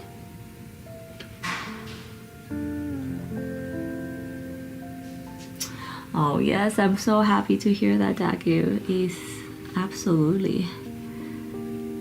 It changed lives, it saved lives. That's why this whole genre of art therapy exists, because I absolutely believe that art has therapeutic values. And I know for myself when I'm really upset about something in the past, when I have just terrible life news, I just get to my art and I kind of forget everything and transcend, and then I find myself feeling better after.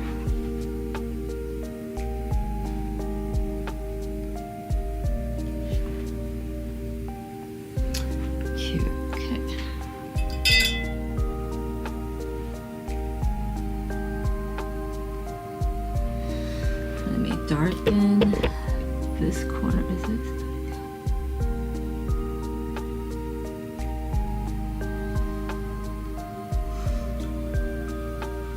It brings us together. Oh yes, Trevor. Also well said.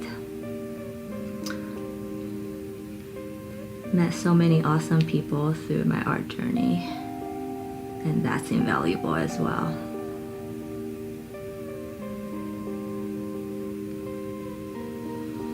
Well, yeah, so what kind of art or medium do you use, Dagu?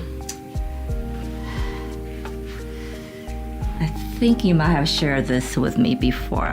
I forgot, I apologize.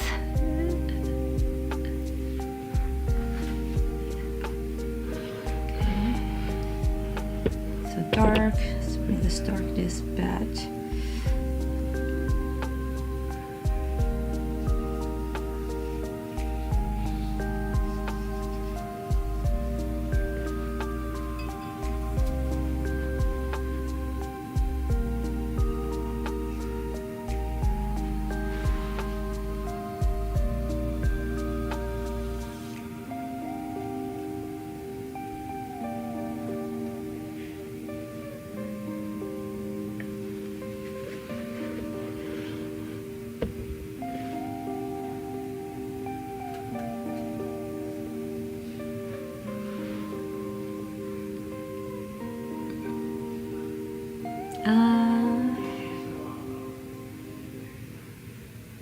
I say, do I want to make that dark? Yes.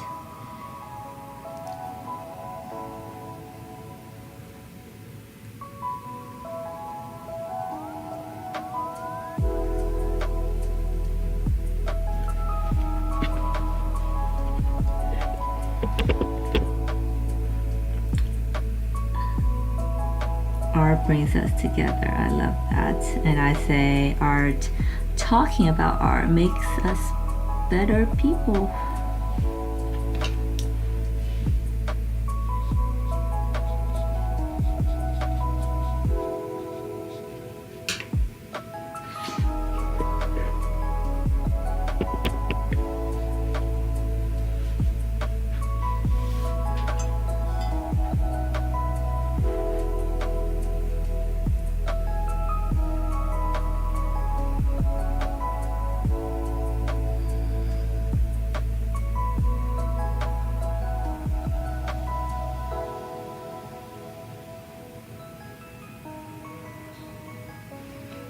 My palette on my mixing dishes seems way more colorful than usual.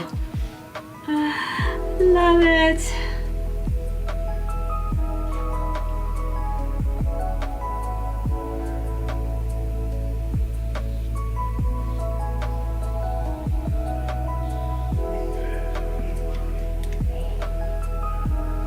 I do call a pen the ink acrylic, they're just scared of oil. That's me, I don't know. That's hilarious. So now I'm mainly exploring watercolor and gouache because it's just easier to clean up, it takes less space and all that. But I do oil. It's funny you say that because I'm scared of acrylic and I don't know why. Because sure, acrylic dries fast, but I'm like watercolor and gouache dries just as fast, so that's not, the speed is not the reason.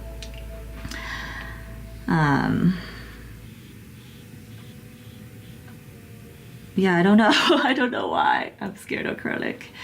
I was trained in oil painting actually, but it takes so long. So long. Oh, I saw I feel like I made that a little too dark. I saw a meme on Instagram. It was like, acrylic, you made that mistake, I already dried. Good luck fixing that. And then oil is like, see you in 3 weeks, I might still be wet.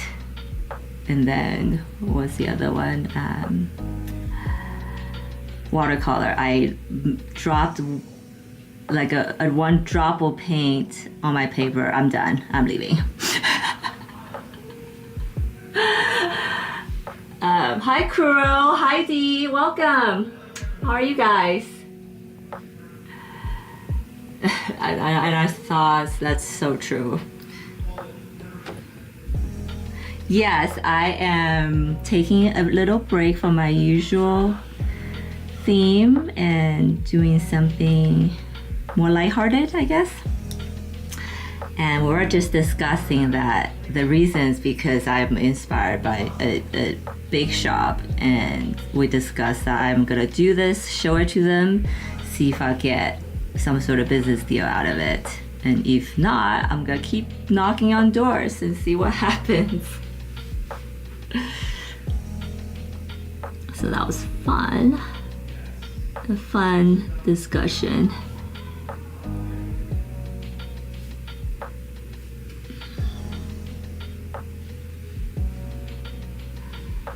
Macaroons, yes. Well, I don't know what you call these in German. In Germany, Kuro. Macarons, macaron. Americans call them macaroons. I think French calls them macarons. I also partly am butchering it, so I apologize. For any French speakers out there.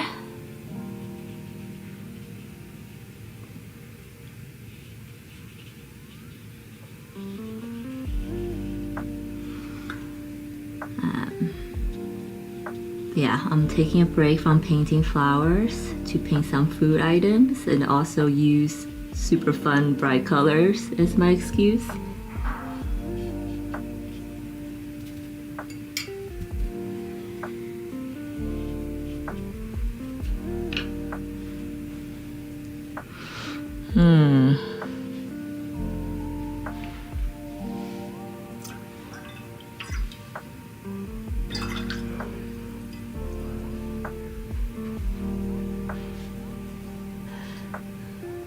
They are tasty as hell.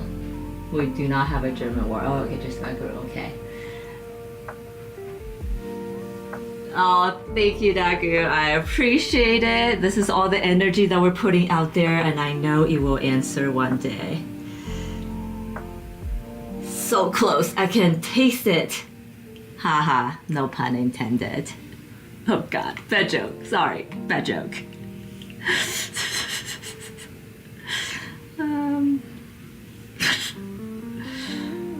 I think last time I streamed, I said something so retarded. Sorry, I probably should have said that. As soon as I left my mouth, I was just instantly mortified. And I feel like that qualifies as one of those moments. And I'm working on uploaded some edits recently, and I'm working on a project with Wonder right now. Oh, nice! Are you live streaming with her? Or just a project? Yeah, I'm hoping this piece will turn into a project. We'll see.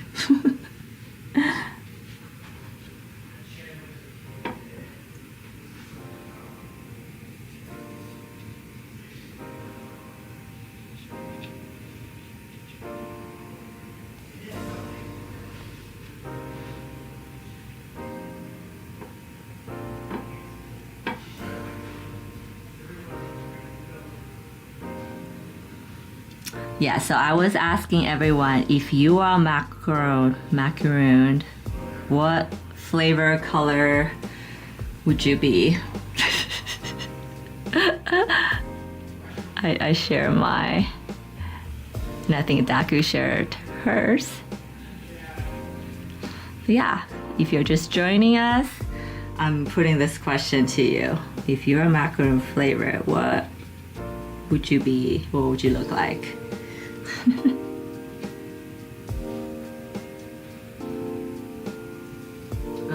project. No, she wants to make a video about AI, and I'm editing for it. Oh, nice. Video about AI editing. Nice. Oh, that's so nice of you. I helping your editing. I know that we both agree that editing is such a pain in the butt. It takes so much time.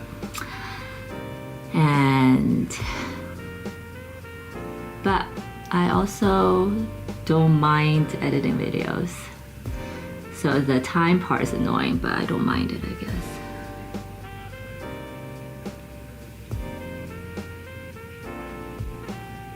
And thank you all my bad jokes and all my regrettable sayings. That's true. It is my own live stream. I should say whatever I want here. I cannot be censored here, right? I refuse, or how about this? I refuse to be censored in my own space. Cookies and cream and s'mores. Okay. I love editing my whole channel. It's about me improving in it. That's true. Cookies and cream, yum.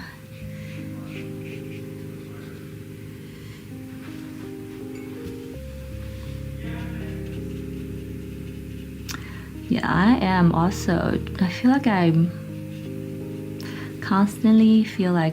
should get better about editing. Okay, let's check. I feel like this color kind of got away from me. Like, what is going on?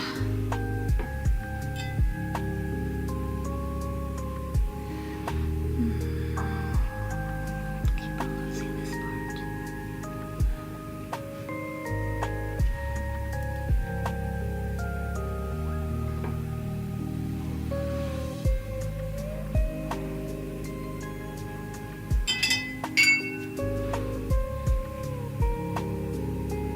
So this is a little trick I just did. I pulled out one color and then washed it just a little bit, did another, and then now it's just clean water to help the blend. I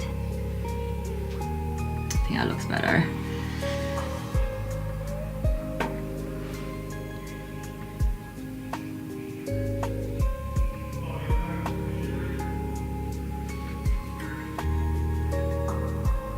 Strawberry and chocolate. Oh yeah. That will be awesome. Strawberry, chocolate is kind of shell for sure. I think it'll be fun to draw strawberries, chocolate strawberries. Fruits, that's something I should explore since I did share that I am a fruit person.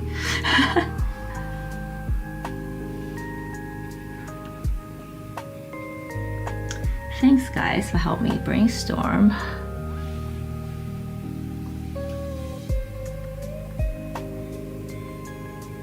Monster Energy edit, because we'll that you make one, but you'll be more difficult than usual. I'm holding back on this side.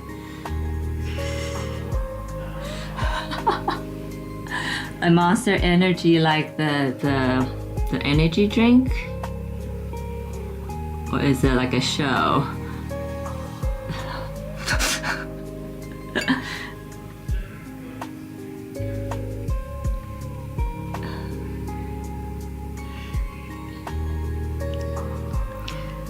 So cookies and cream is your kryptonite, huh? I feel like for me it's like pound cake.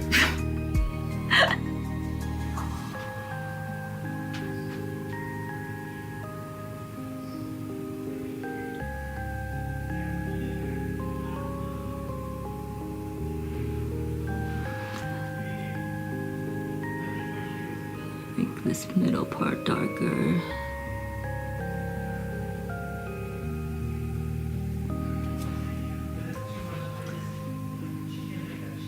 Oh, yeah, the drink. Yeah, sure. I don't think you should hold back editing or doing anything based on what other people might think. Because then you're not being fair to yourself. Because people don't know. We don't know what we like until we see it. So if you're holding back because you think people are not liking it, then you might be depriving of people something great that they didn't even know they needed.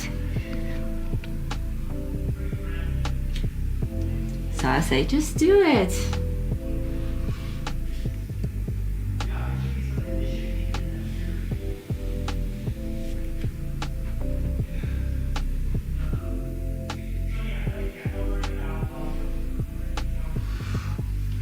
How do we look in the screen?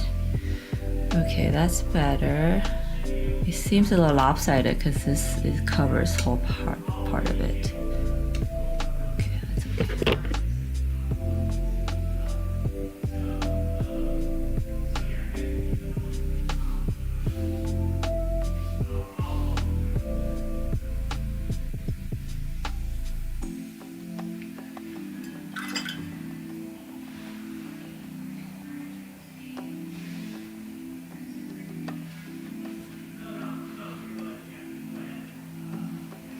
Nice.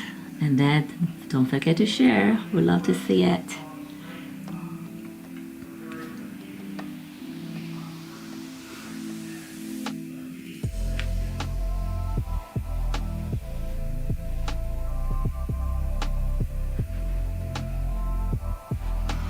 I think right now I can probably just keep on adding details, but I need to move on and I'll come back to the details.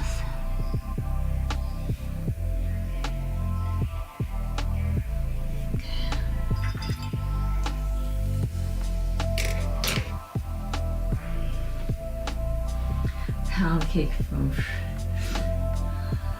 pound cake. I'm talking about pound cake, just regular pineapple pound cake. Pineapple pound cake sounds good. I'm just talking about plain yellow, like plain vanilla yellow kind. I think I can eat like entire loaf by myself in one setting, but I definitely would not want to do that because I probably will like hang on to that way forever.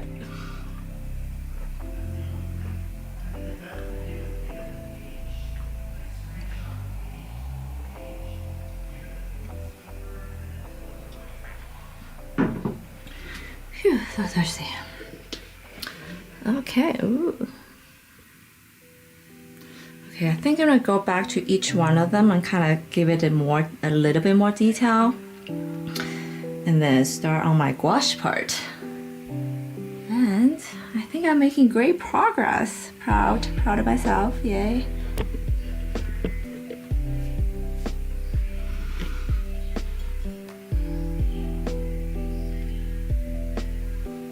Also interesting, I don't know if you guys have the similar experience, but some pieces just takes forever to come together. But some,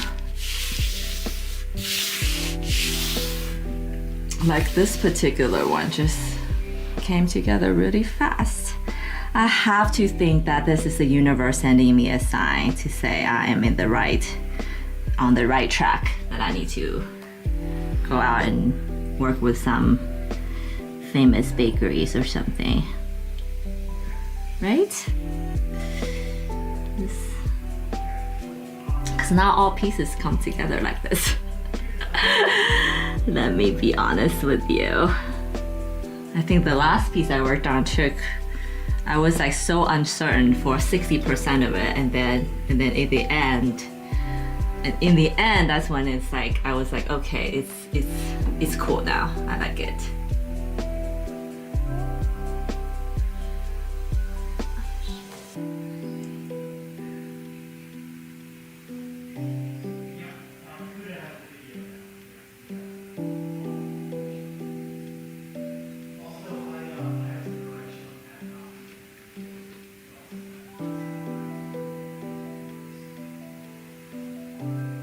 Oh, thanks. Thank you. I appreciate that.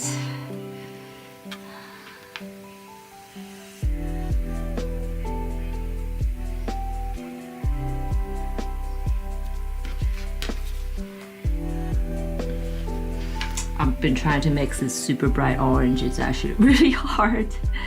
So this is a mixture of, I think, vermilion, lemon yellow, and like a hint of blue, actually. Not what I was expecting to have to do to mix this color.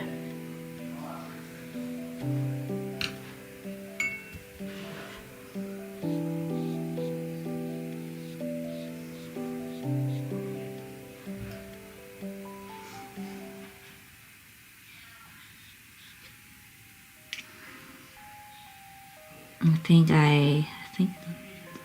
every new piece, every new idea that I attempt and struggle through, I pick up new skills and become better.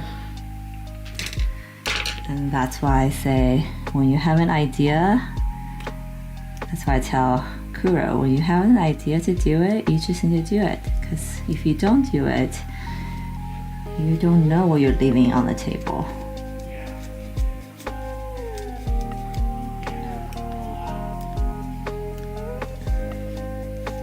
Remember this part where I had that masking tape I forgot to take off? I almost did it again. Okay, I don't want to take this part off yet.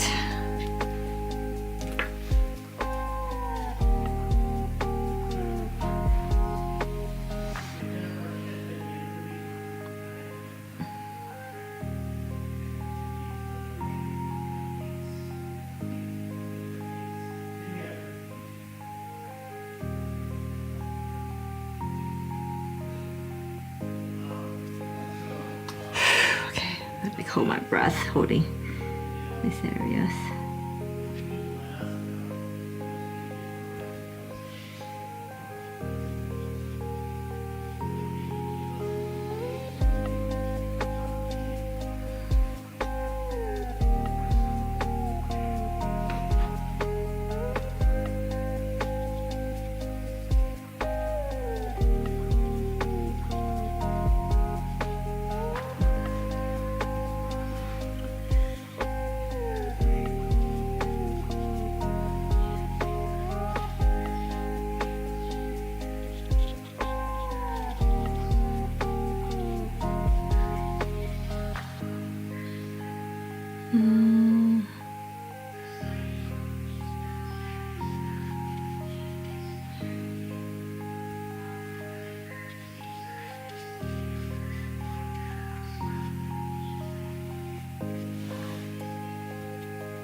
I think it's hard when the vision's not there, you try to make it work, but somehow you make it work. But here I think it's much easier for you.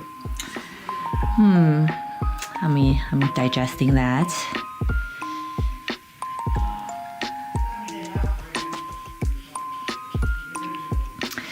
I think when you have a vision, you can somehow always make it work, I guess. And when you don't have a vision, I feel like you already start off with lesser on your footing, then maybe it's harder. I don't know. But I also think that so much of it,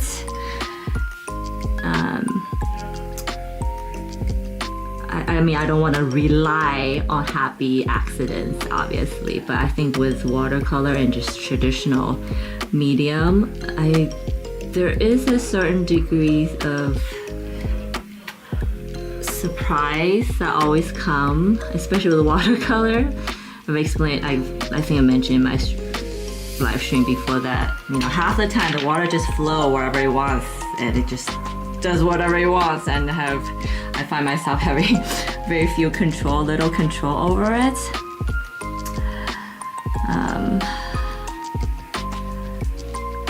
So we have to allow, or maybe get comfortable with all the mistakes.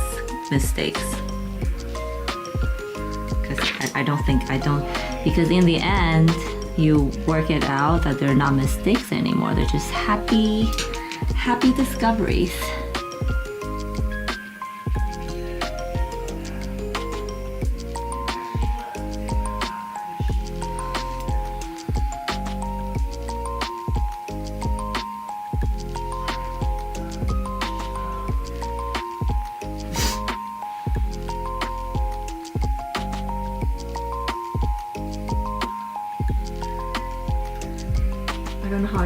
I don't know if it makes sense. I mean, when working from imagination. Oh, yes, I know. Oh, yes, I know what you mean now, Dagu. And Kuro said he has a new poem that he written most recently. If you guys like poems, don't forget to check it out. But yes, I know what you mean.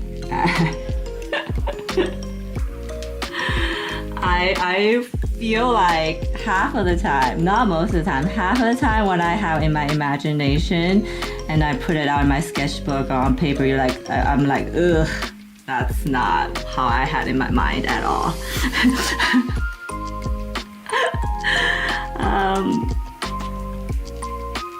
But I guess this piece particularly, I've already worked out the imagination part, which I don't even think is that imaginative. It's just it's already something I'm exploring, and I'm just adding onto it, which is a lot easier, I feel like.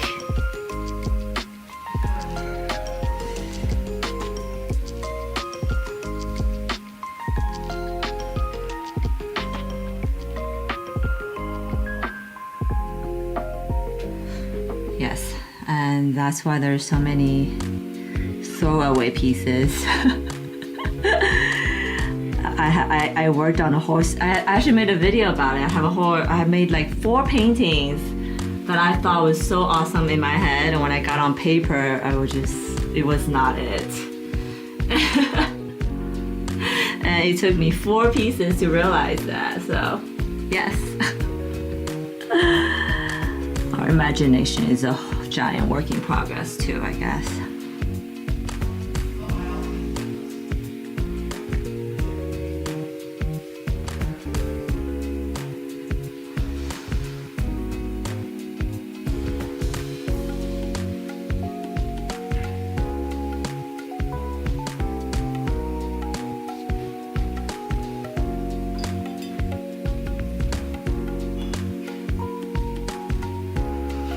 So not every new piece is gonna be the greatest hit. Sometimes you might go through a whole period of really bad ones to get to work through it, so you get to the good ones in your next period.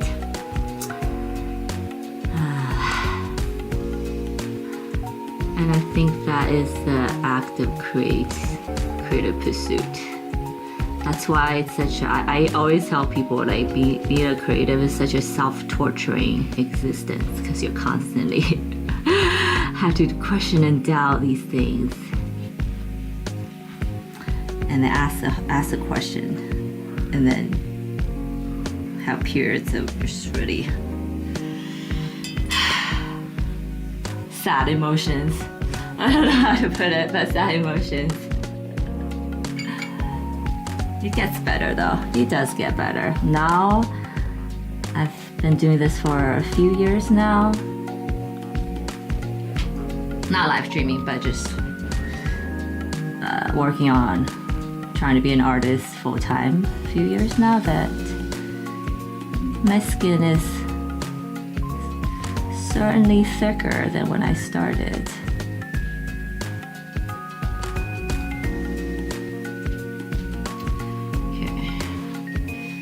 Did this help? Okay, it helped a little. Okay.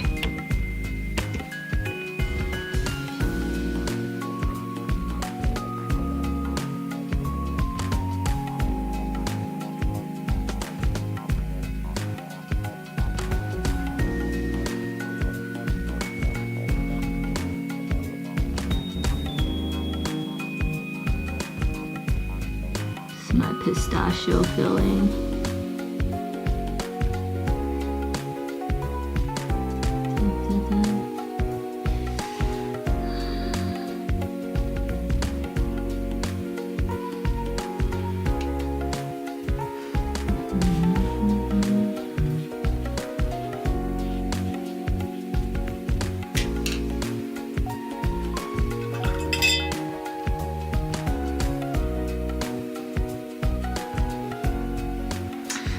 I think this is area. It probably needs a little wash, like a layer of orange wash, because this is so bright. It's a cast shadow, a cast color over.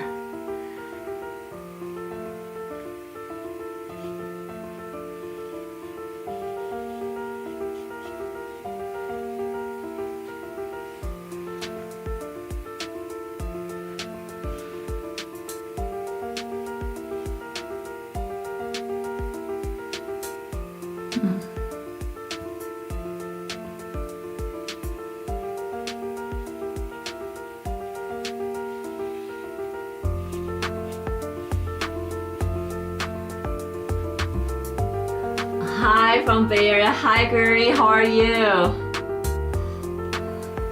I am actually going to be in NorCal next week for a wedding. So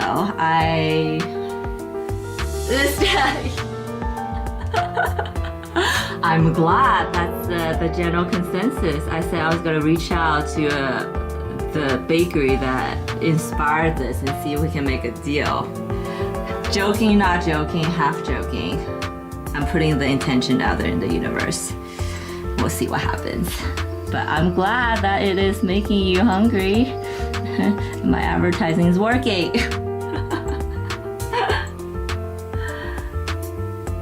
I've noticed with me, my sketching is sometimes better than my final work. Always. I think it's with everyone.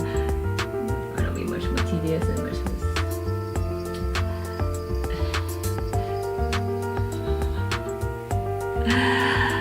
Dagu, I think that is literally every single artist I've ever talked to. They like their sketches better than the final work. I think it's for a few different reasons. Like you said, when you're sketching, you might be more free, so you let your hand go and it's something better comes out in the end. I also think that when you are painting the final piece, the exciting part is already over because the idea is already out. Now it's just the tedium of finishing it, like what I'm doing right now. Although I do enjoy this process myself. And I also just think there's something about pencil sketches that makes the imagination go wild, because the possibility, like when it's a pencil sketch, you see so much possibilities, and I feel like everyone looks at pencil sketch, no matter who you are, you probably will get a different idea what it look like, right? But once it's done, it's out there.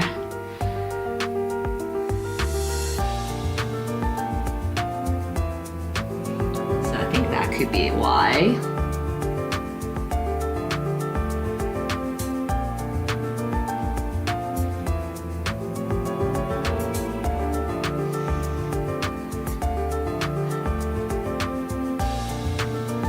Bye, Kuro. Thanks for stopping by. Thanks, guys. I almost missed his message.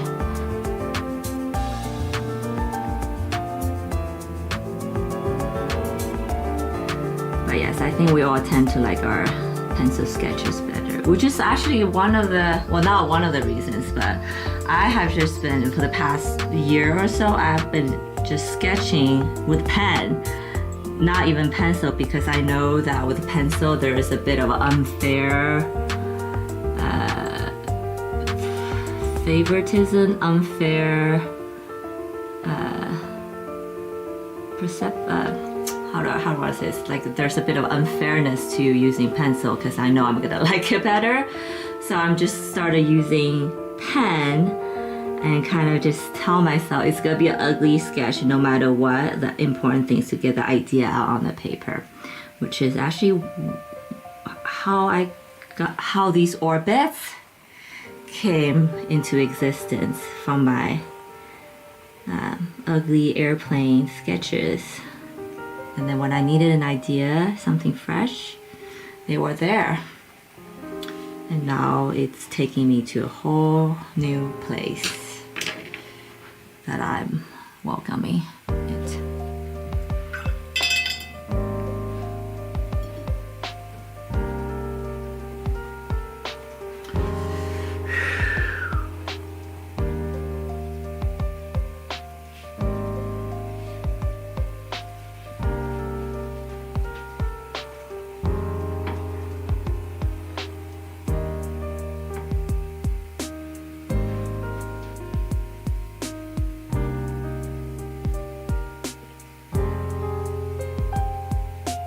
Yes, everyone has a dilemma. I mean, I don't think it's a dilemma, really. It's like a fact. And don't feel bad that you almost just expect it, that you won't feel it's not a dilemma, right? You just expect that I'm gonna like pencil sketch better, and that's okay, and that's just what it is.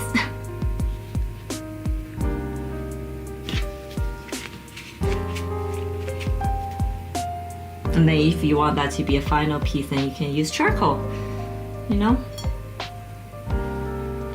Which I think pretty closely resembles the feel and look of pencil.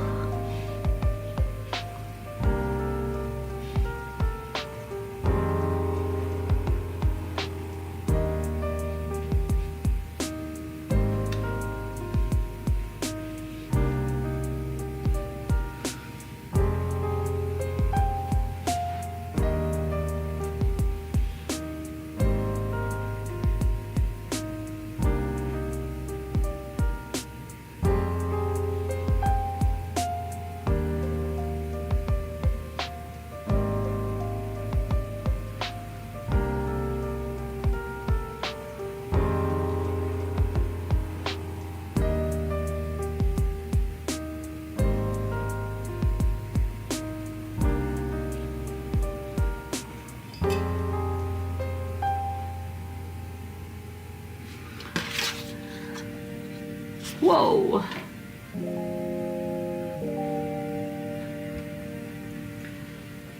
Still here, I think Trevor was just saying bye to Kuro.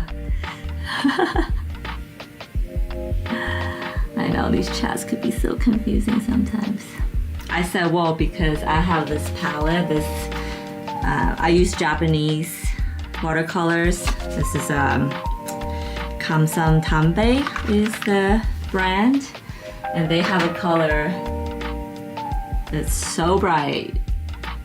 It's almost like, I'm surprised that they were, it's a watercolor color. It's almost neon color.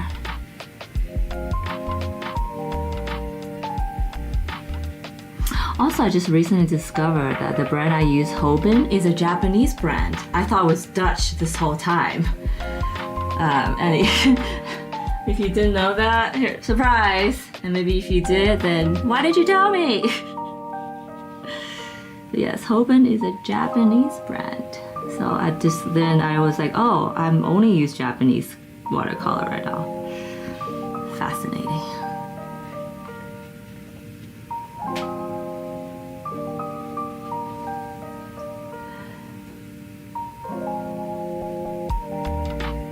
My ability to work in question must be, oh yes, it is. I mean, I'm not saying it's easy still.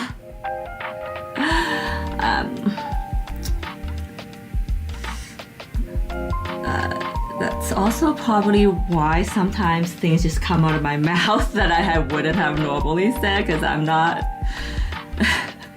only half thinking about what I'm saying, and half of my attention is on my art. So forgive me for those moments.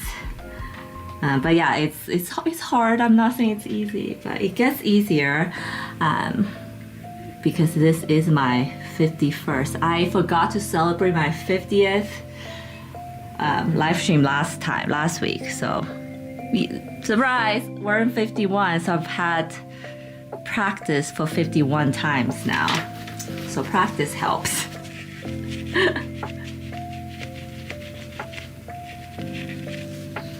All right.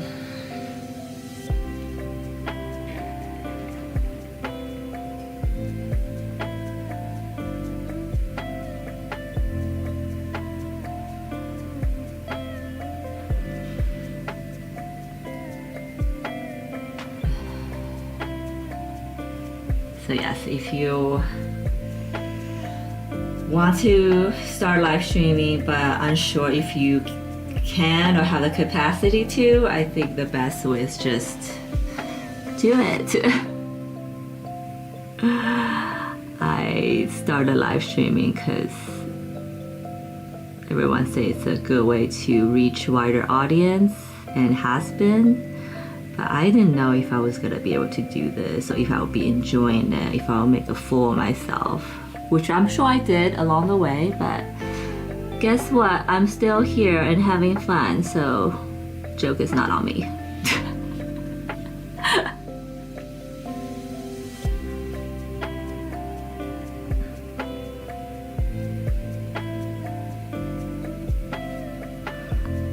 So one of my friends always tell me this, like, most people are too concerned with their own problems to worry about yours, and it's true.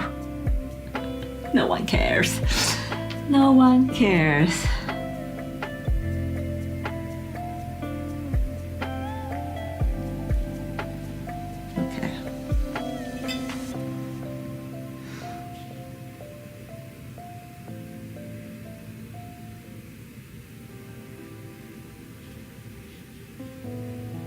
Okay. I feel like this is like the one I added most amount of variant colors on, surprisingly, this green one.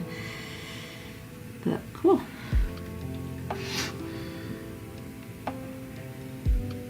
Okay. Yay. This looks good. This is my favorite. This part needs some work still.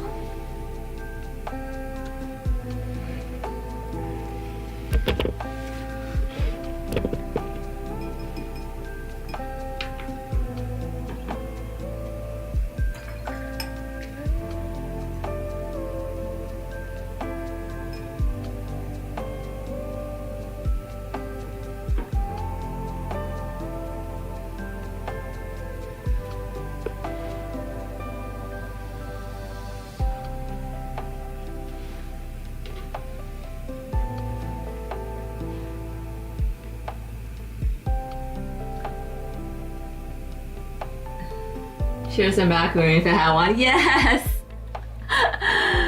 That's hilarious. Yes. I should have. Now I'm like, I really should have had some macaron to celebrate. There you go. Maybe by the 100th one, I'll do a celebration live stream with a special subject or topic or something. Ways to make it fun.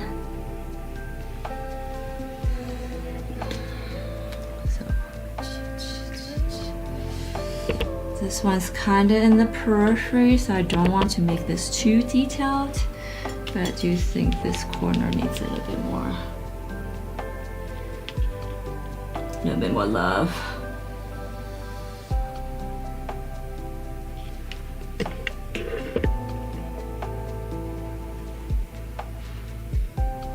Baby step closer to something big. Yes. Showing up for yourself. Yes. Yes and yes. That's why I say don't worry about what other people are gonna think. The only thing that matters is if you did it or not.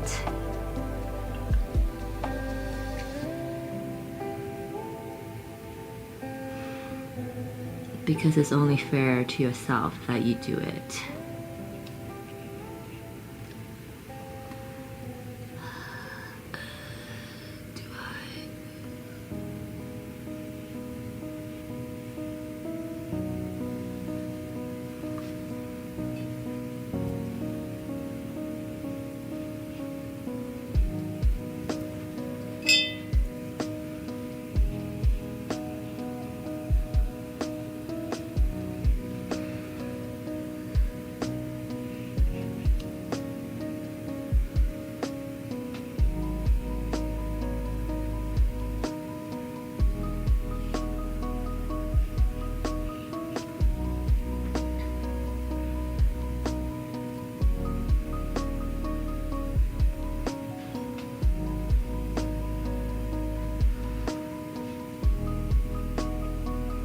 I wonder what flavor this reminds you guys of.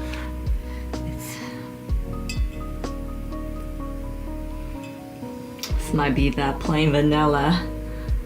That's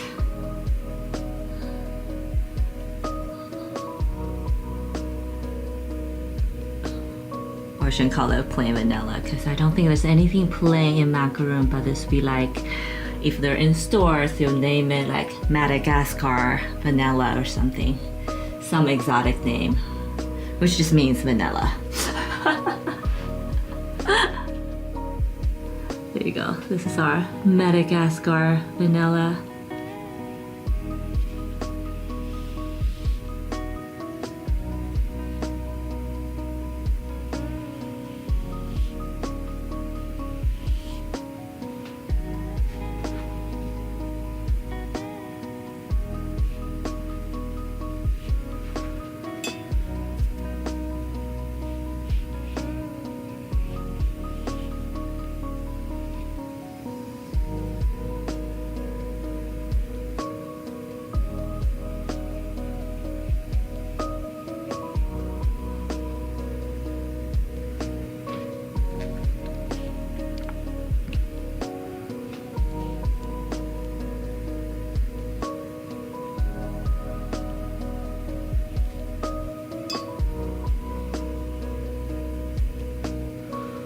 And I do have to say that since I started live streaming, my art has gotten so much better. And you ask why that is, because I think because of live streaming, thanks to you guys, I have to be very disciplined about actually, you know, concepting each week, have new paintings each week. I'm making more art, which also means I'm getting better faster. And also, oh, I don't like this part. And I have, you know, took me through a few zigs and zags, all because I am disciplined in showing up. So there is something to that, I suppose.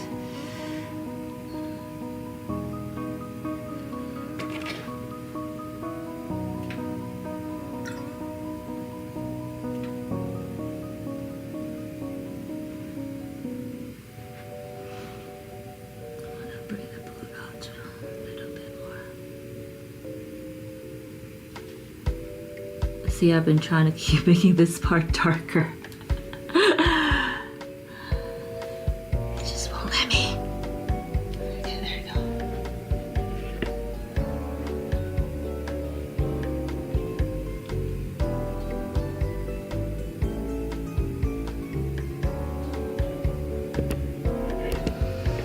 Let's do this one now.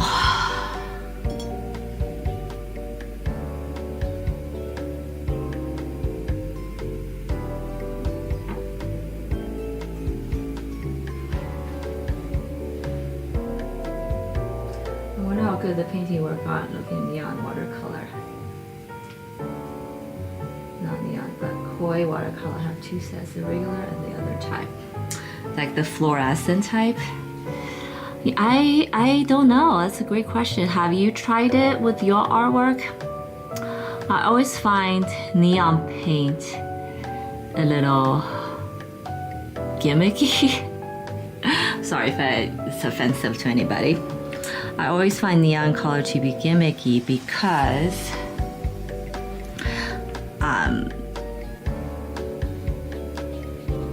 when I paint, I really I do find myself mixing down the color so much with so many different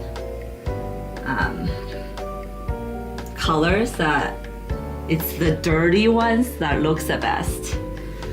So I'm wondering with neon, like when you start mixing it, does it keep that neonness or does it slowly get less neon as you mix? And if that's the case, then what's the point of neon, I guess? But yeah, I would love to hear your thoughts on it. I do have the metallic palette I use sometimes, the shimmery kind, not the glitter kind. I find those fun once in a while. But yeah. I am just learning about new types of watercolor materials today. Thanks, Dagu.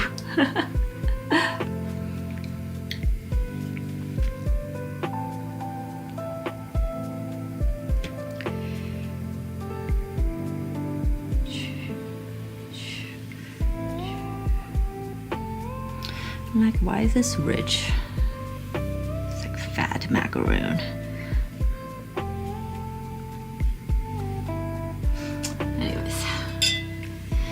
think this needs to be darker to push it back. Now it's like too bright. It's confused.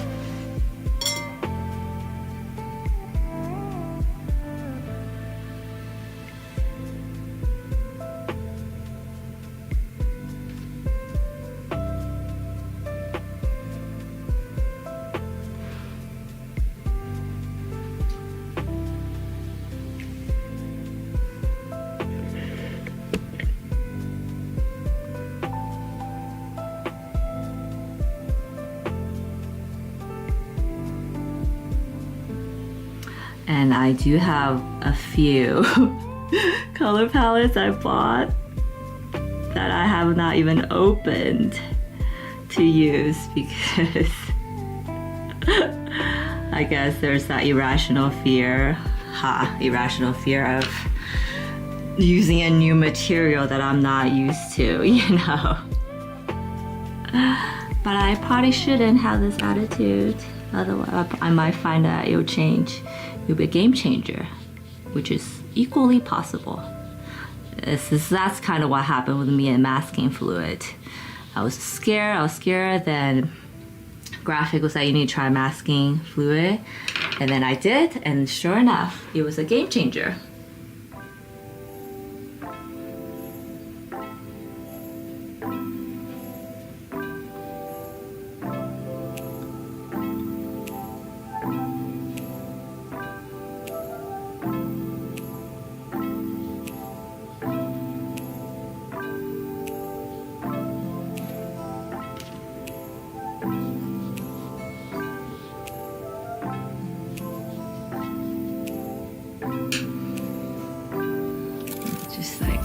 Why is this?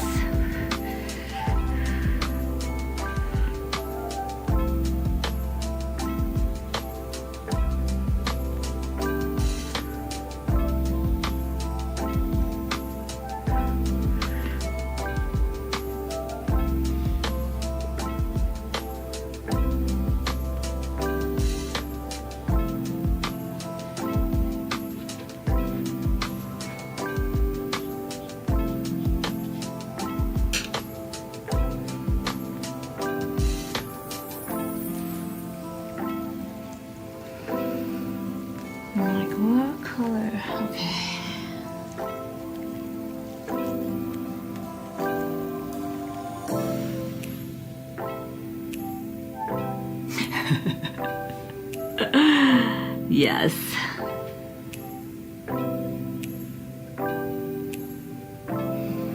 I think art store is very dangerous for most artists because of that exact reason. I would go in to buy one thing and then come out with like hundreds of dollars of things. I'm like, do I even need any of this? But then I hoard them. I was like, one day I might need it. You don't know.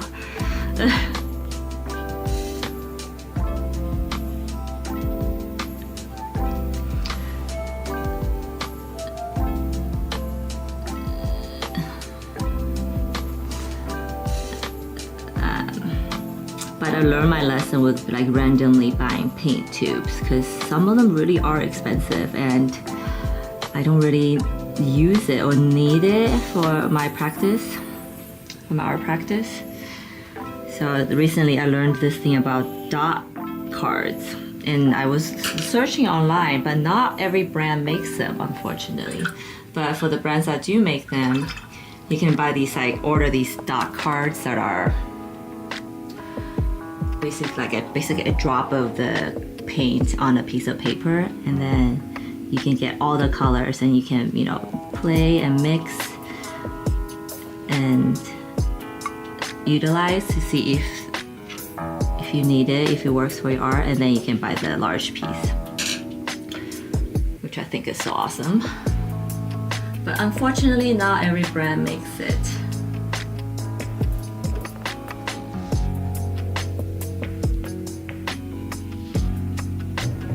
So I added a little bit of brown in this area to bring the shadows. I'm just gonna do this. He needs it.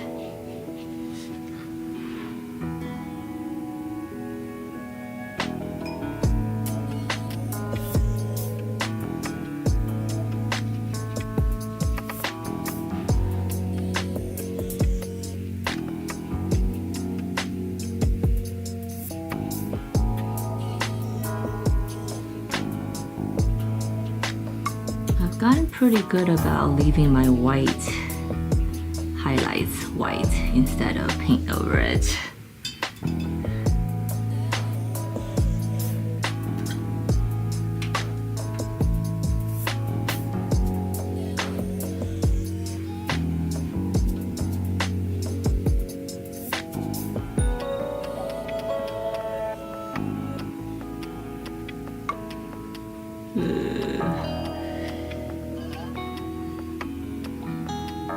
This is one of those moments. Instant. Should I have instant regret about this color? We'll make it work.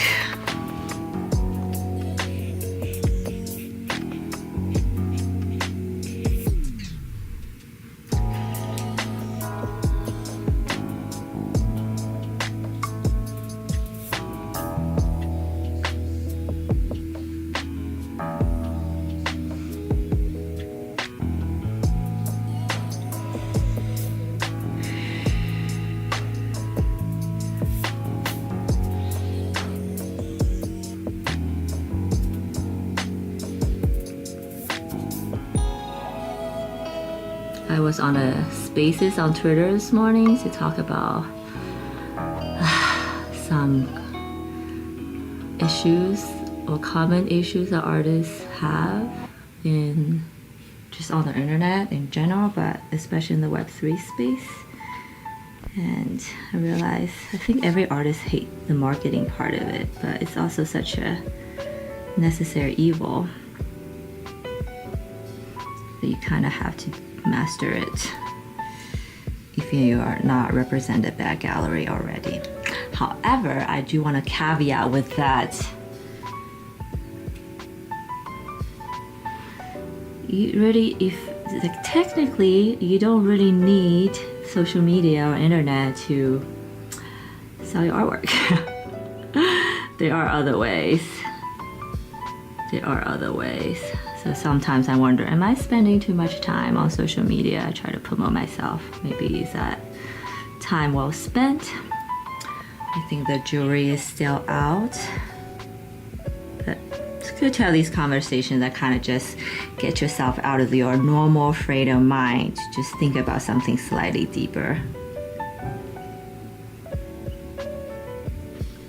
I miss Bricks Hobby Lobby and Michael Sucks. Notice error. Oh yeah, I love my, I shop on Bleak online. Yes, I love that store. That's where I get my paper, where I get my paint. The other one is Jerry Mania, but I think they might be owned by the same people because they have the same checkout like interface and everything.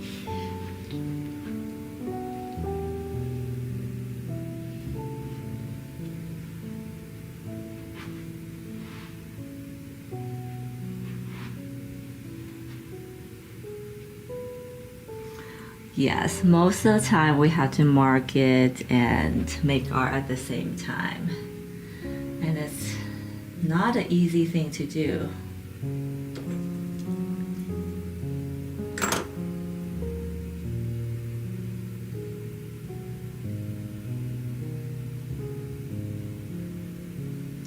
So I'm trying to find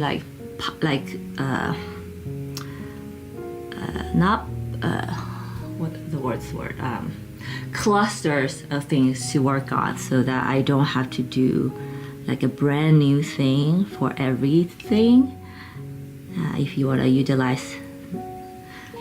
to utilize whatever content you're making multiple times, just save yourself some sanity. But again, it takes time to figure out what that is for you. Fortunately and unfortunately. Fortunately is you will figure it out if you keep going at it.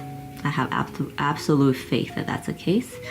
Unfortunately, the part is we don't know how long it's gonna take for each individual person. I feel like some artists come in right off the bat and know exactly what they need to do, and then they go boom, you know.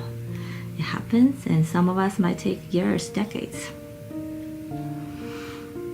So that's the part I have a hard time grappling with, just like the unknown, the uncertainty part.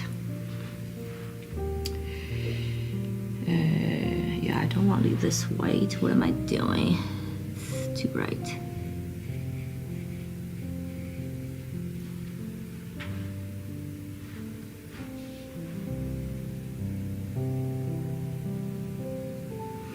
Oh yeah, it was a good one, Trevor. I feel like I scare some artists though.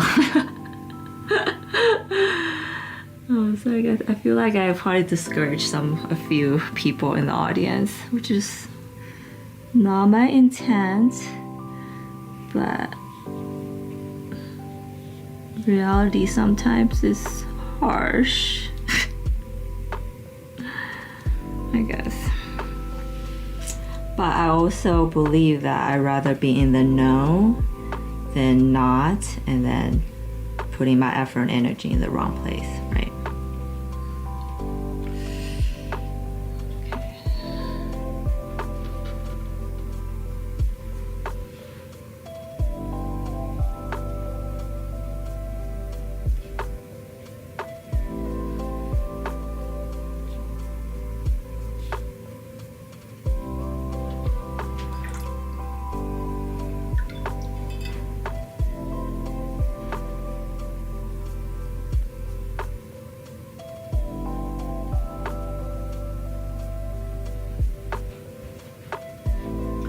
Not mentioned dealing with it.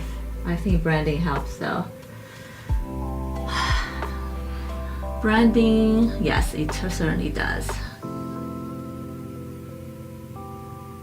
But I think coming up with what the branding is, and I don't mean just the logo and your colors and whatnot, like what do you stand for, is probably the hardest, and it's something that, you know, should take time to do and not rush through it. Okay, so this part I might have to go back and fix with gouache because I don't know if I can cover this. Shit, okay. I don't want this to spread. Which, funny enough, is also another conversation I had last week about branding. We were talking about what is branding and what works and what not, and I had to like also share some truth pills about branding.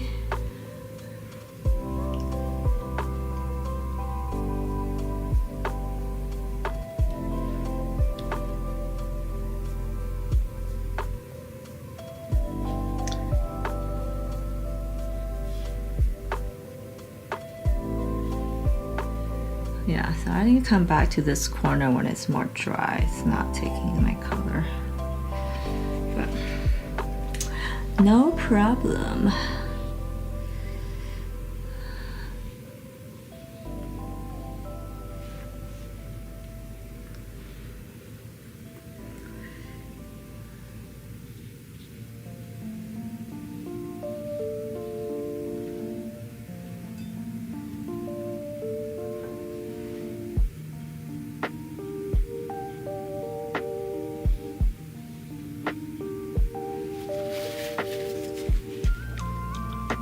Best friend, paper towel.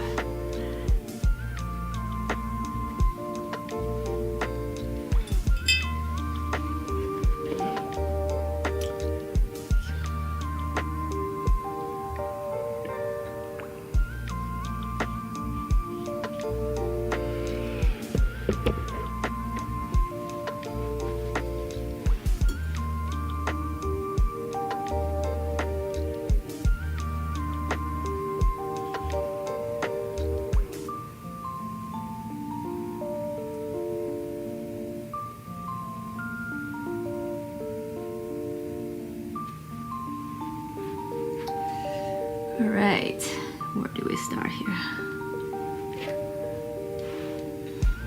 Let me get my blender brush on just in case.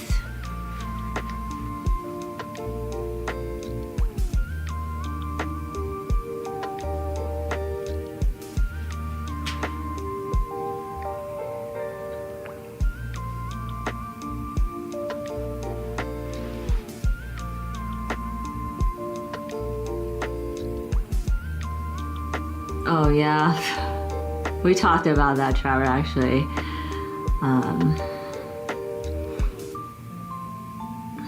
I mean, art is art, right? No matter where you are, I think the principle behind why people buy art and why people enjoy art doesn't really change, no matter how you want to package it. So yes, I'm glad that I made the pivot for sure. And not to say I won't return to it, just not for now.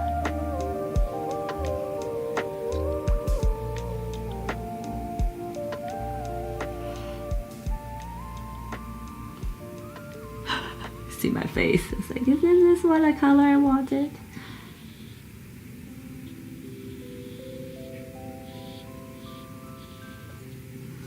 But watercolor is pretty forgiving when it's not dry.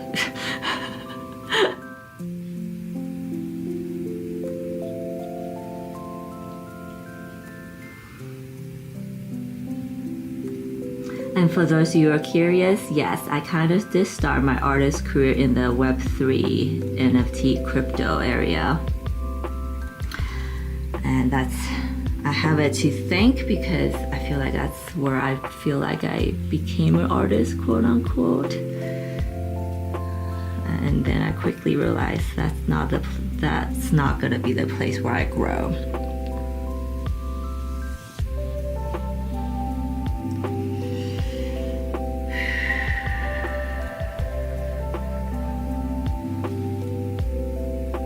Yeah, NFT. Dagu is skeptical. I can see it in her expression. And I don't blame you.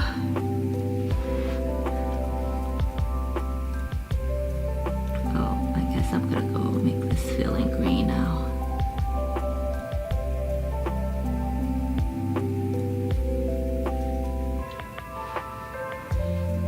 Is this something that you've looked into, considered, was curious about at one point, or laughed at it at one point? I feel like all these responses are very equally possible.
See you next time, Dagu, and thank you for gracing me. The opposite. I enjoyed our conversation very much, and I hope to see you again next time, sometime soon. And good luck with everything you're pursuing. And thanks for calling me Lady Pink.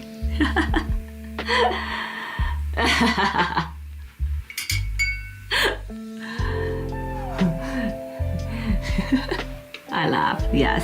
See, I told you, all that is equally possible.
that looks good for now. I don't want to overwork it.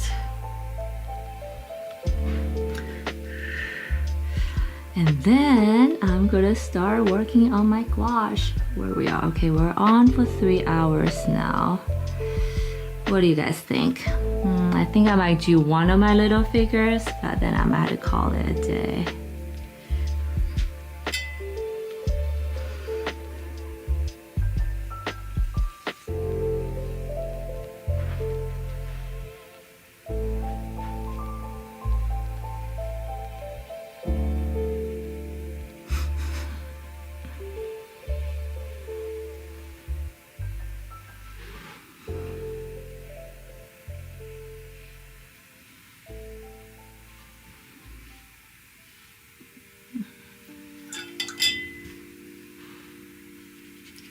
This part don't want to have the hard line.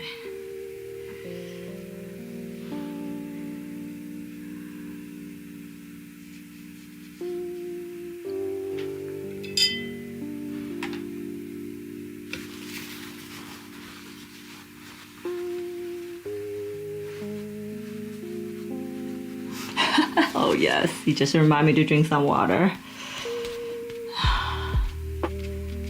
Dehydration is also not fun.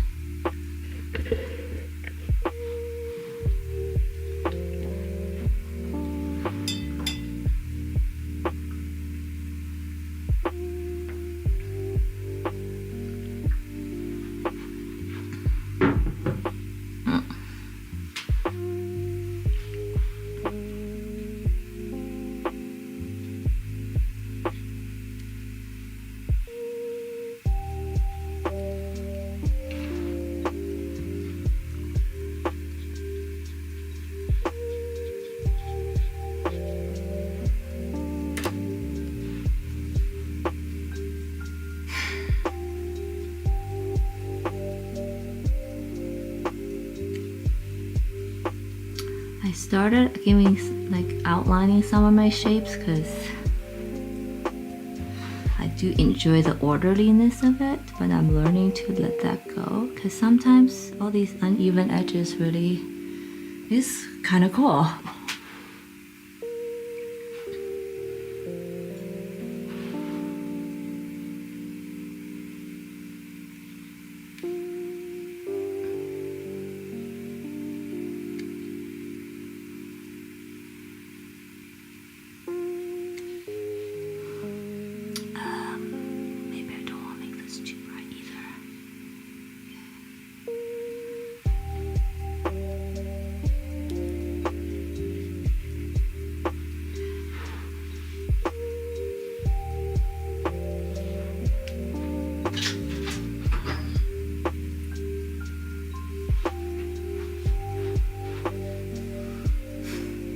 Stay frosty.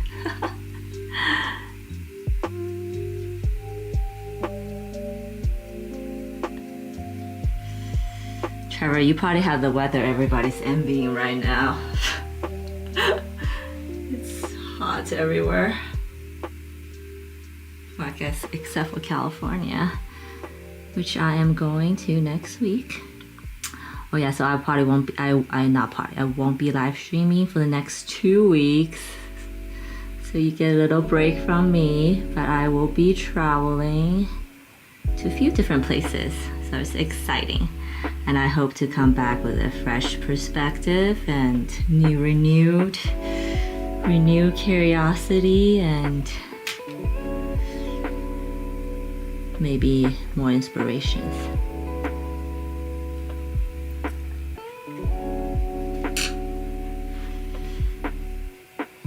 Should be cool here.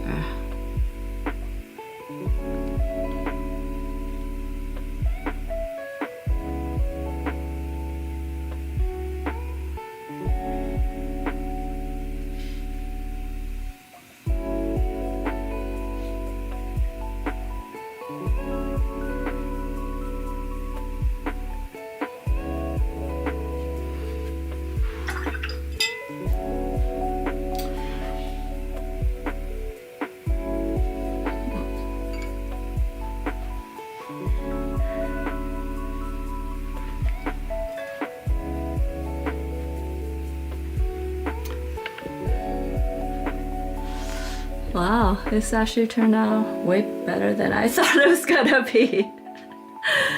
So yay. I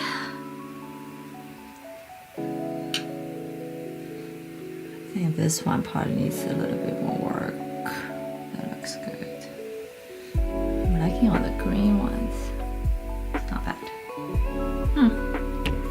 Curious. I think the background needs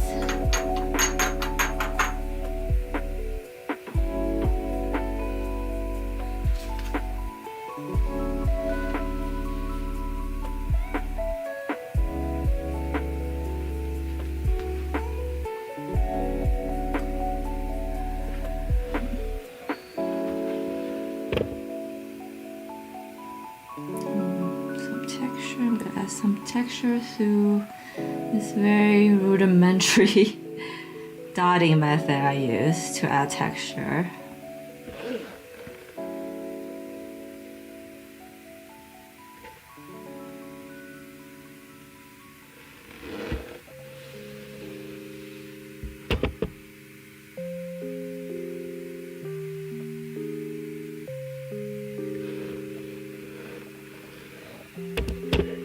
I kind of see these dots as like spirits or energies or something that's coming off of those orbits.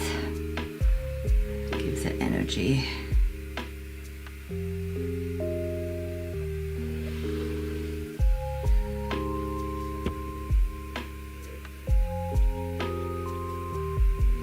I usually do this at the end, but doing it because I'm starting on my gouache part. Okay, I am going to start on my gouache part, but I'm probably just gonna do one of them and then call it, what do I call it? Which one should I do?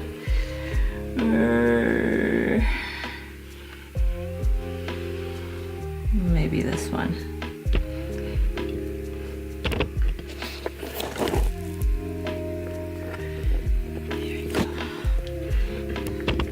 You are the chosen one. Because it's near a piece that I'm not sure 100% convinced now. I want to see if we'll make it better.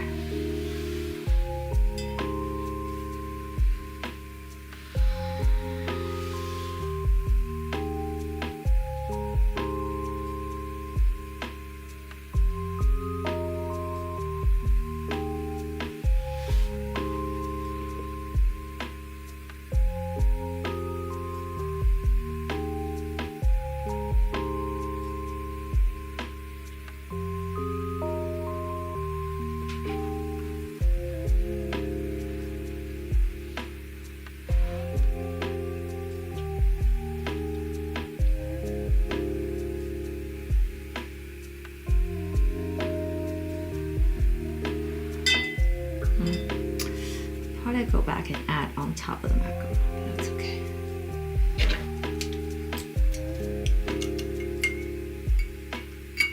Okay, I'm gonna do a reset.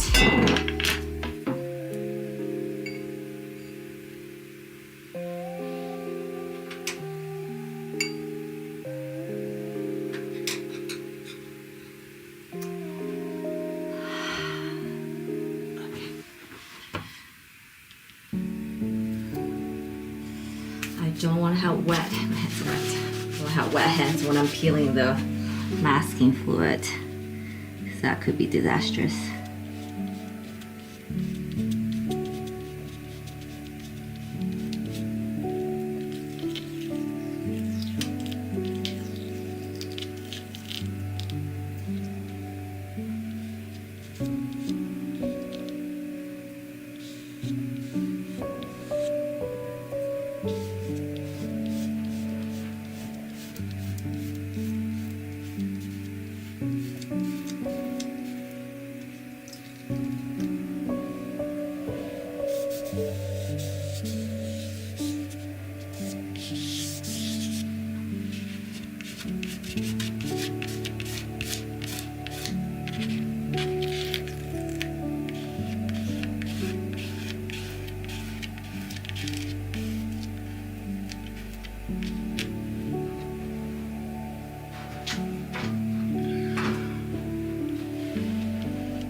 decided to take this off because now I see the areas I didn't paint. That's gonna be a problem. Let's see how we can fix that. And I say that's a problem because with watercolor, even like if I just drop paint in that area, it's not really gonna match the surrounding, unlike all the other paint-based or the other mediums. So.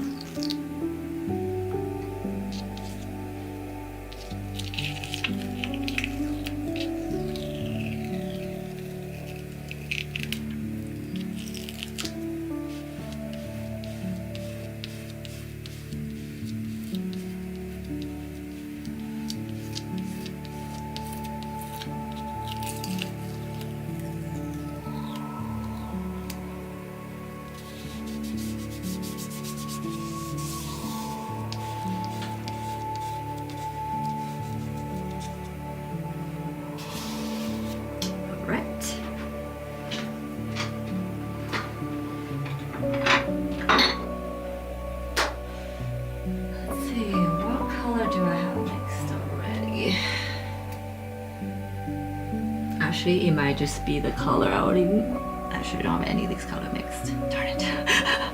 Okay. Back here.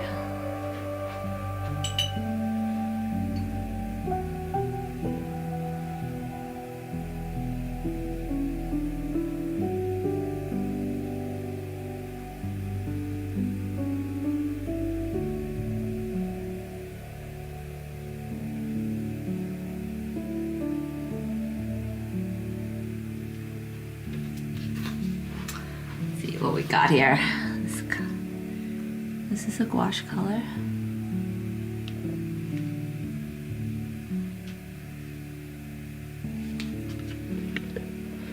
Okay, I think I'm gonna pick this one. There you go. Aren't they cute? She's like, let me have some. She's like, come over. But I don't know how you gonna eat it.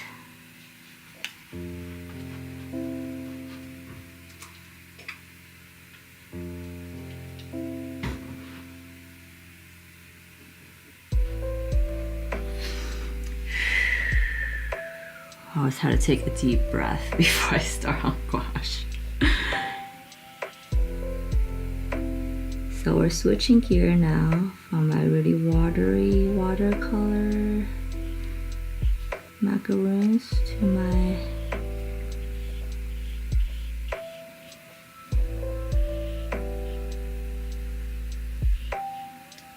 paint-based pursuit.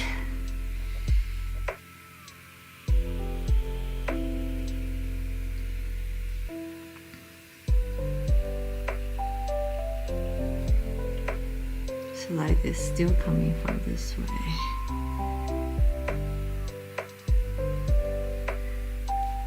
I do feel like my paint is a little too watery right now.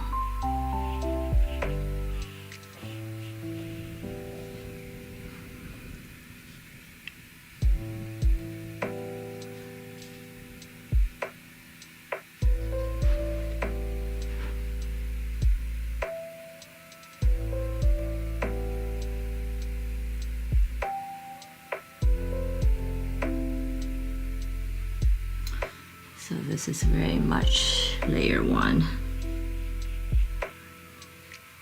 Very watery. Yeah, too watery.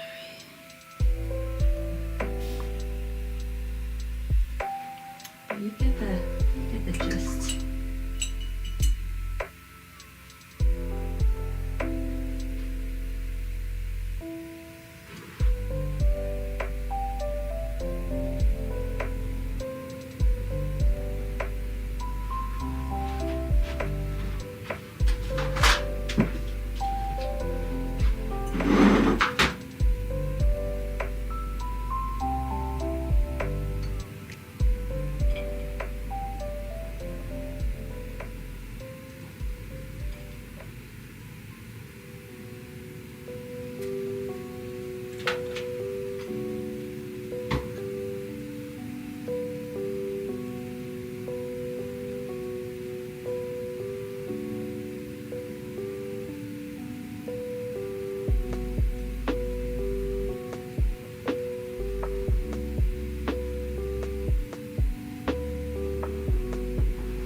But much better, much better. You don't see through the paper anymore, which is what you want with gouache.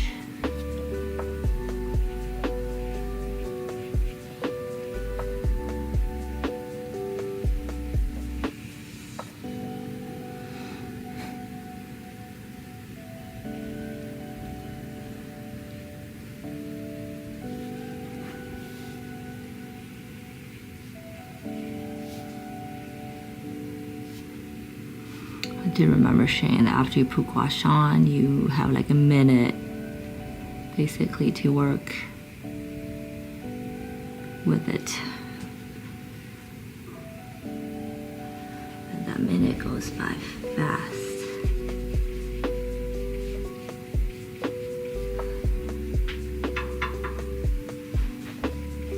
So I just added some white.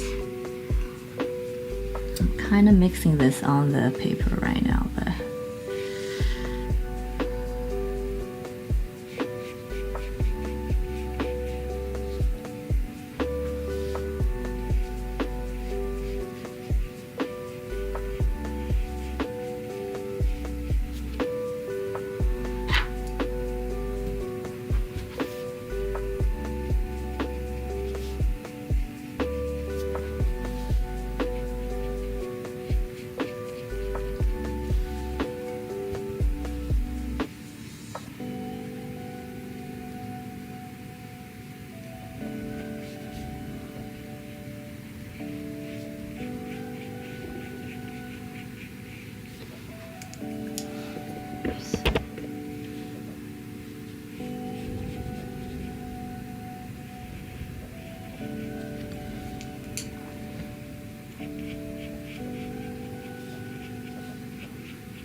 this creamy feeling is what I'm looking for.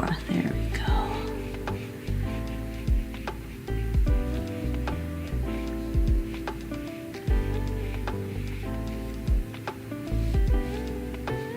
Also notice that with my gouache paint, I don't know if everybody's gouache that does this, but when it first dries, it's actually really shiny. And then over the next few days, that's when it becomes matte. Because you always hear that gouache dries matte, so it's really good for photography, and that's why, well, I don't know if that's the only reason, but I feel like it might be a huge reason why concept artists use gouache, because they photograph so well. But yeah, I thought it was interesting. When it first dries, it's actually really shiny, probably because it's not dry completely, and then it gets matte. So it's just a bit of waiting period there. Okay.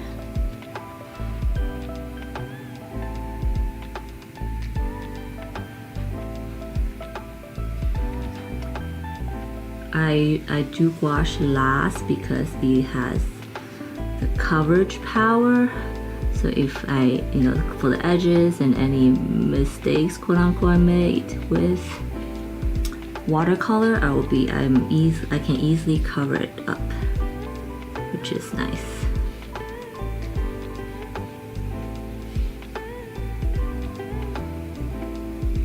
But the thing you have to be careful is that sometimes if you don't paint all the way to the edge, you leave these like tiny gaps of white, which bothers me. Oh shit. Tiny gaps of white.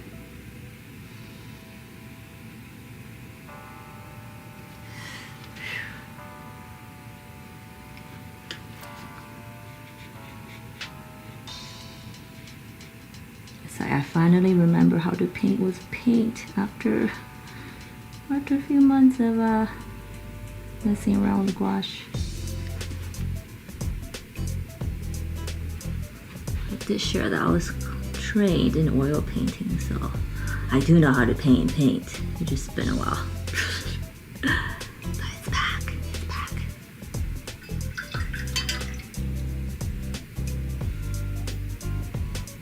GM, hi. No, but I refuse to let that stick. Call me Lady Pink. But hi, welcome back, Graphic. I refuse.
How does that look?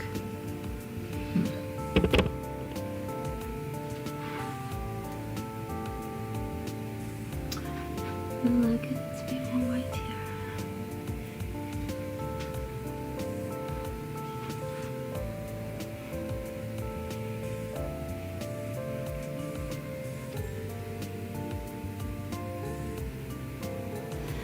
Trevor, interesting oil painting work.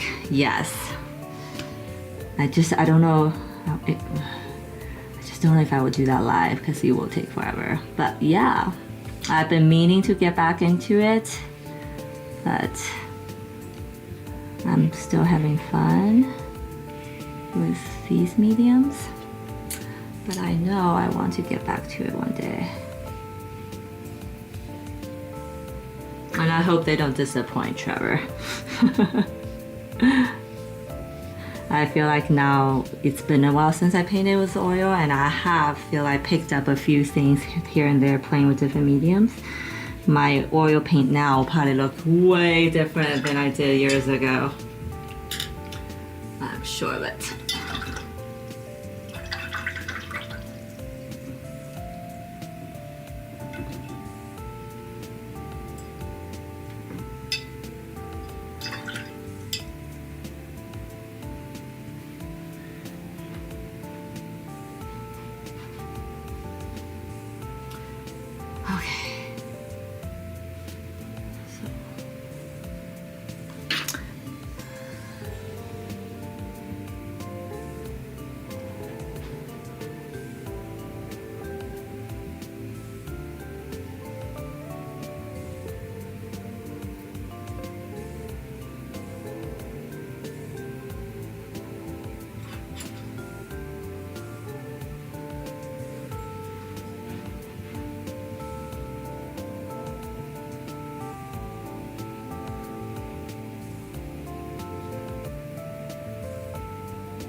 Never do over, I know.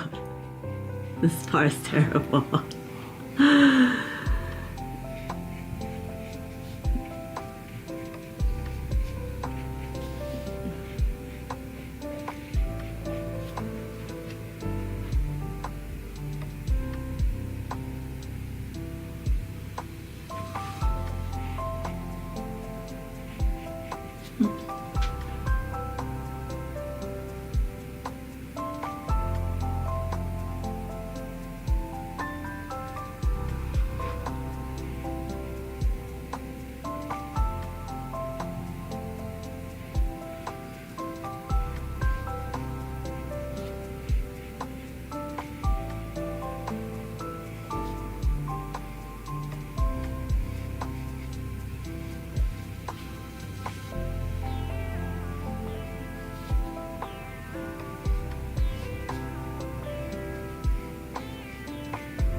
I'm basically trying to make the middle of the eyeball like lighter than the edges to give it the spherical effect, ball effect.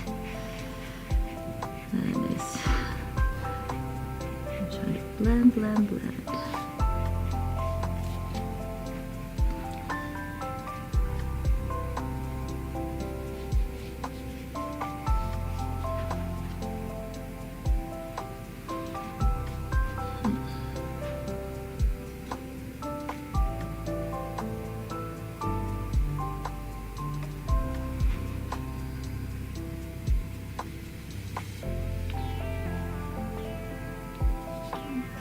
Colors slightly not cooperating with me.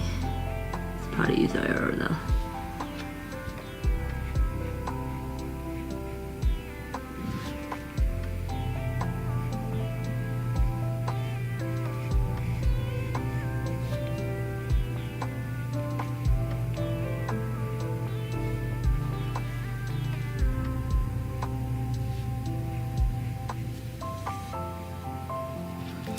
I'm gonna let it dry and to see how they look.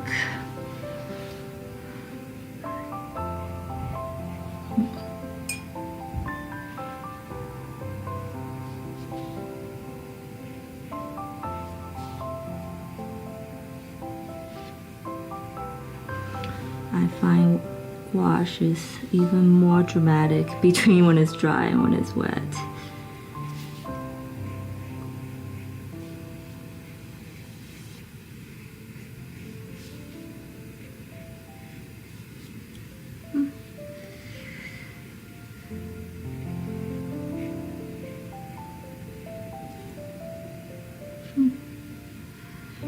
Okay, let that be.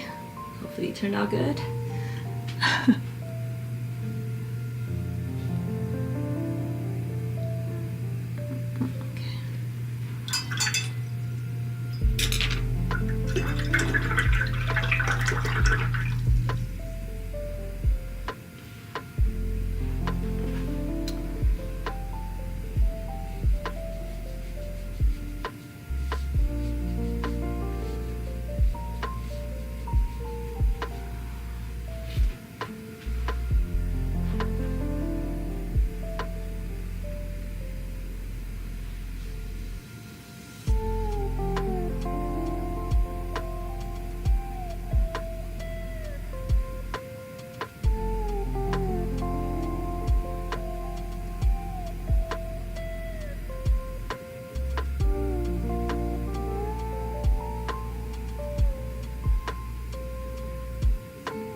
Mr. Pink Bottom sounds like an old English babysitter. Well, I feel like Lady Pink has the exact same effect, you know? Just saying, as well.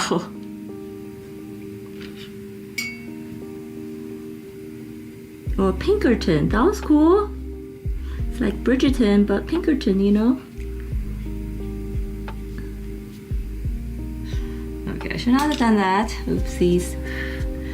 Okay, please dry so I can see how good about you are.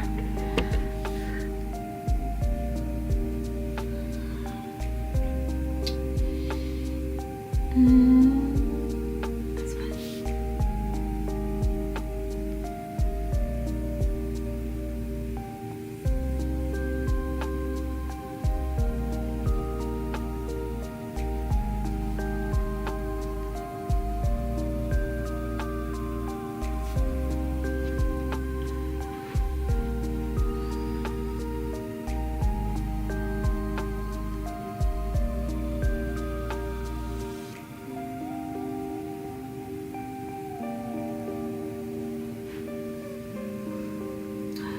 There's a trucking company where I live.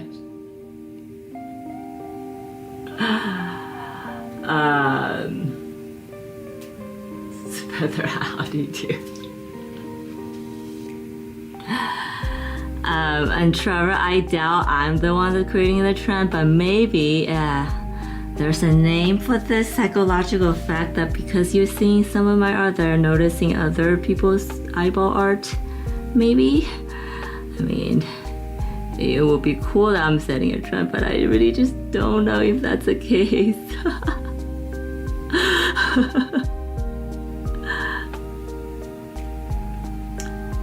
But if it is a trend, maybe I'm just tapping into it.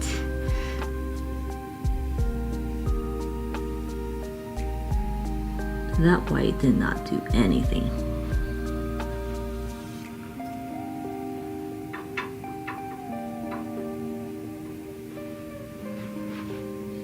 Trucking company. Oh yeah, I think I replied to that. Well, I guess they call me Lady Pink then. It's settled. It's Lady Pink.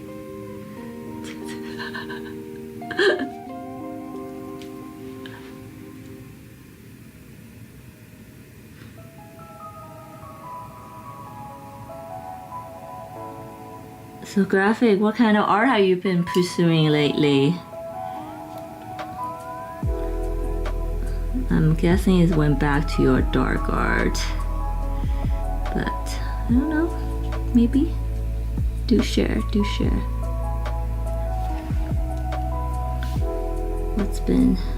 What's been fancy?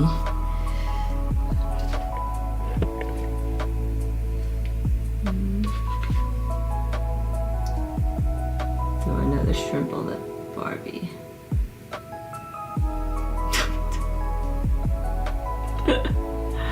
He's lost me. He's lost me.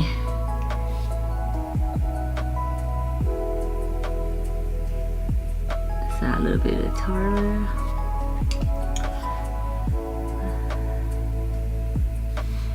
Oh shit, it has. Okay. I thought I was using a blender brush, but it has a lot of colors loaded. Oopsies. I've been pushing myself to push the light and dark values in my painting, and it's been very helpful. It's been really helpful actually. I think I like the contrast, and it's something I'm currently actively trying to get better at, is to get that value variance in.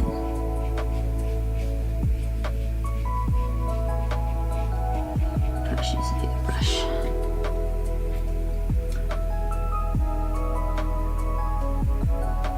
I'm trying to get a hand on painting realistic crystals watercolor. Oh yeah, that is super nice. When you said that, I immediately had an image of an artist that I saw that does that, exactly that, and I think it's a guy, and it's his watercolor crystal painting are so realistic that from far away you think it's photography. I don't know, realism is what you're aiming for, or it's oh wait, they say that realistic. Oh, that's fun. I think that's fun. I love crystals. I have a small collection of it myself.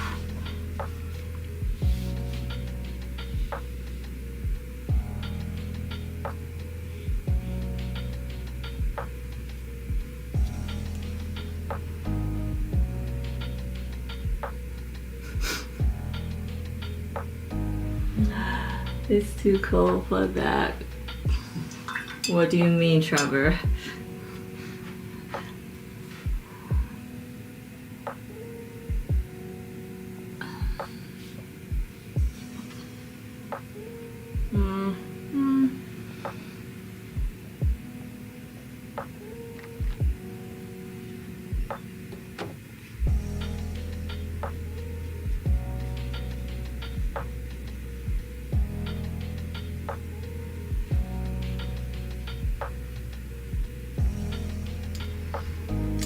Don't love.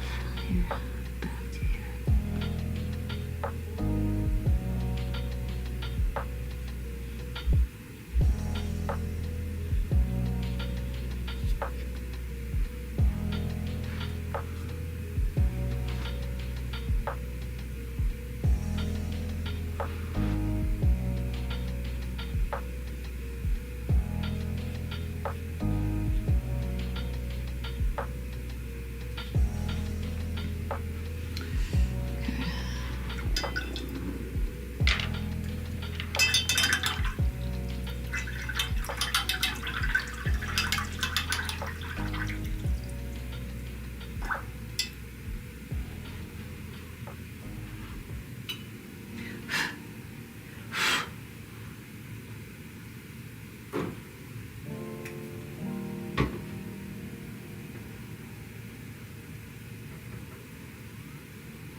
See, it's winter here, but to cook up, oh,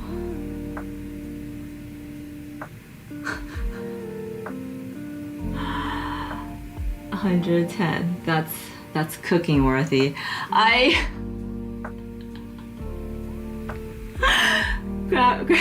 When I read Barbie, I was imagining a Barbie doll, and I thought you're throwing another shrimp on a Barbie.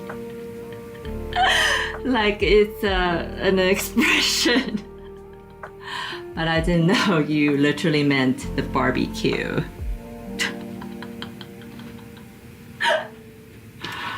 Hilarious. But yes, it is 4th of July, so we will be doing a little bit of barbecuing this weekend too. Barbie.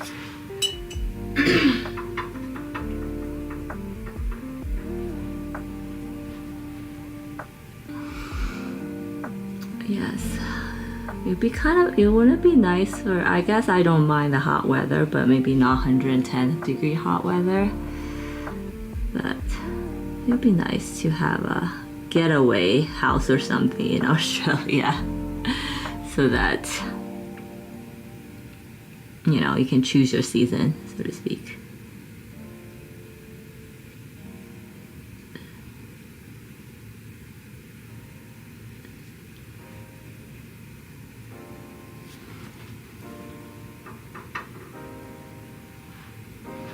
So you don't want, so what I just did was not ideal. You don't want to throw just white paint on the paper and think you can mix it down.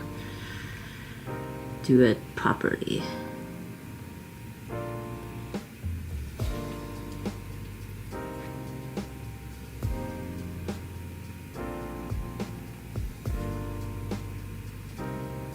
So that was my lazy attempt.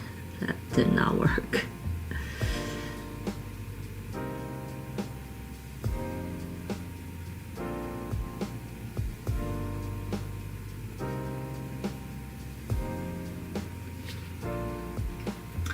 And bruh graphic, my 6-year-old daughter just started saying bruh, and I want to tear my hair out. I'm not sure how to stop her. Because I don't think that's a word, what a little girl should say.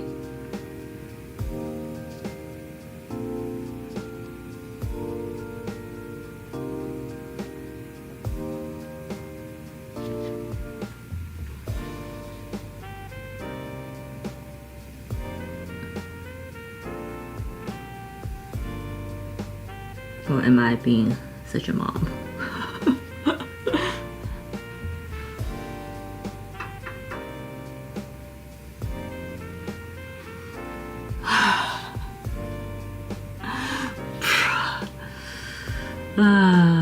No, bruh. No, and why is it bruh?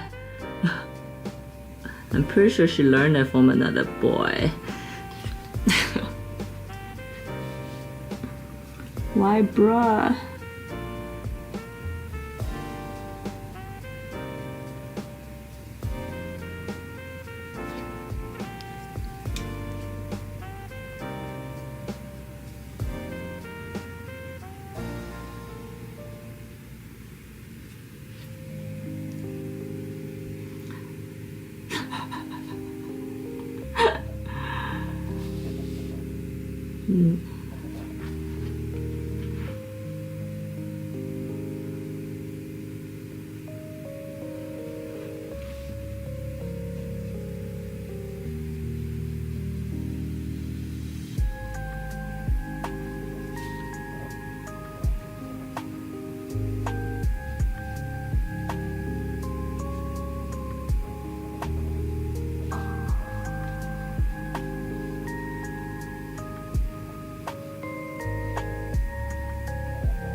Oh, bruh.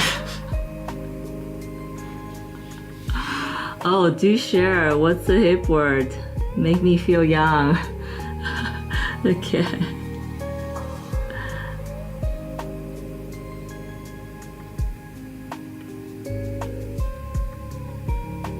Hip words. Oh, God.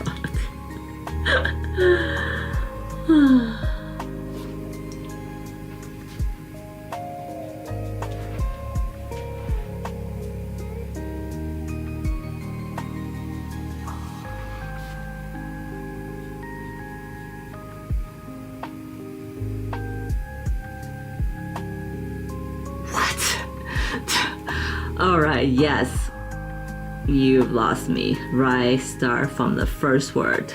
Sigma, skibidi, ritz. Oh my goodness. No idea what any of that means.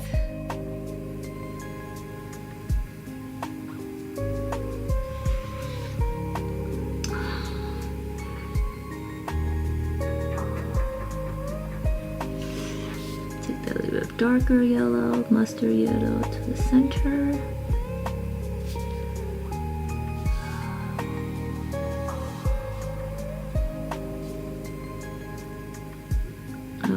The thing I find with gouache is like it's almost better if you don't blend it all the way, because I like that painterly stroke that comes through.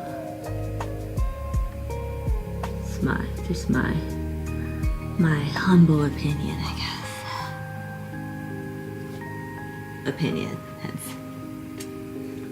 I got a high LVL. What is that? What does Riz mean? What does any of this mean? Translation, please. Riz is short for charisma. Okay, guys, we're having a lesson on the hip words that teenagers are saying. And I feel so unhip suddenly. because I have no idea what any of this means.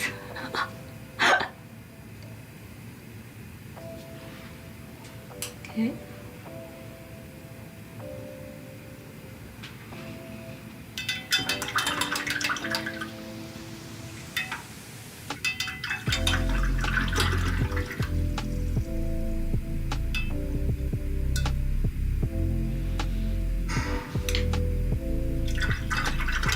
Riz means charisma. Okay. Hi Phantom, welcome. We're going over a list of hip words and I have no idea what any of this means. You ain't no reserve. Oh my god. What is happening?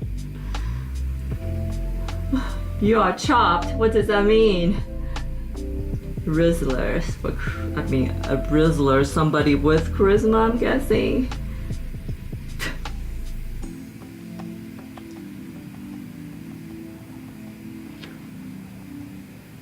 I am lost for words. Really. Really, really.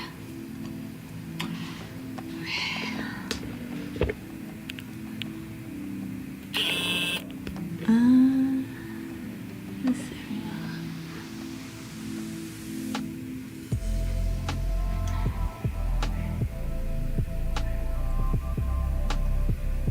What? I can't even say that out loud, guys. Graphic. Yeah, you got that. What does that mean? Explain.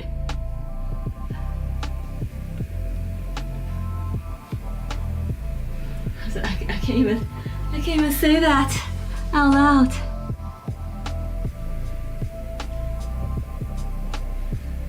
I usually do go back one last time, like adding the really dark values in my gouache. So I'm just gonna leave it like that.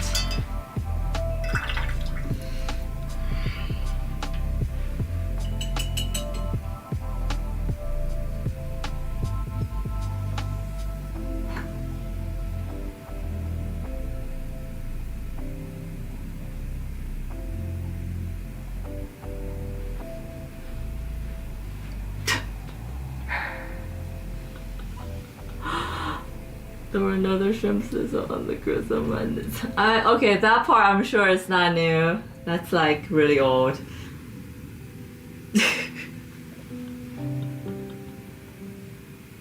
Oh my god, oh okay. Out of spell, okay, cool.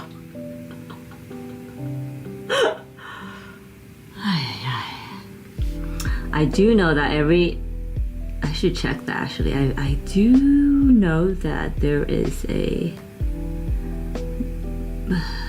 somewhere they like list all the hip words of the year.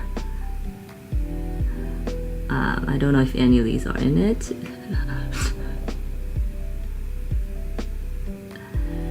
I'm drawing the lip now. I guess since we don't have a human figure in this piece, I thought I will keep the red lip to kind of pay homage to my main collection.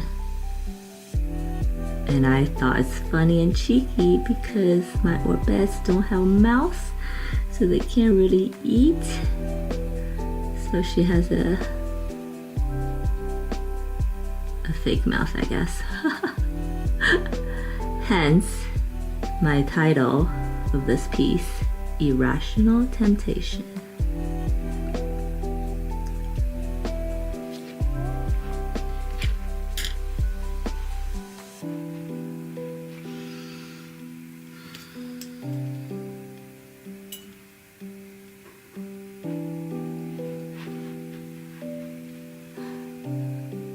That's our Speak Pinkerton with.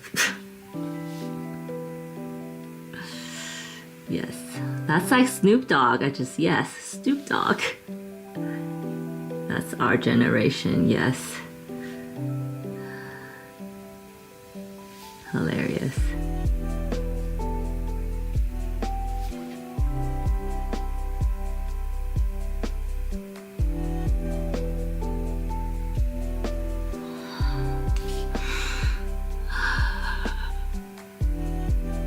Translation, please. What does that mean?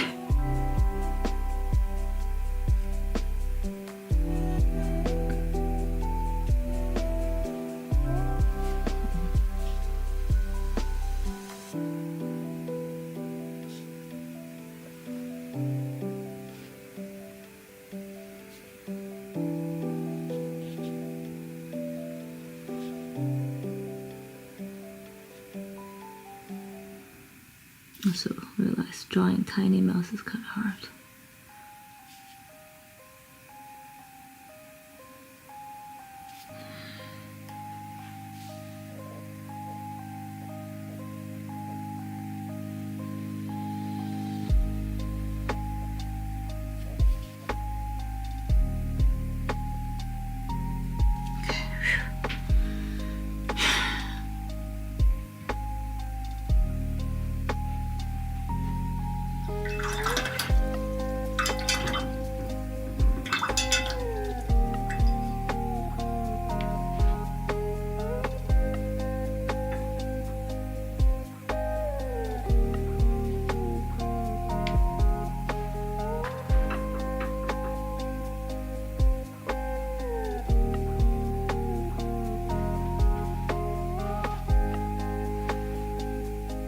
It's a nice blue color, thank you.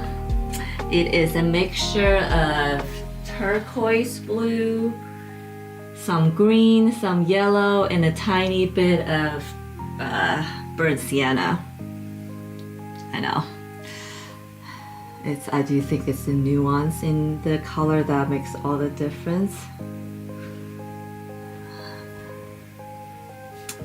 Okay, so this whole thing, just I was looking at it, it's like reminding me of those, you know, when in cartoons when they draw like a mouth that is sleeping and snoring, like a drool bubble that pops up. This kind of reminds me of that.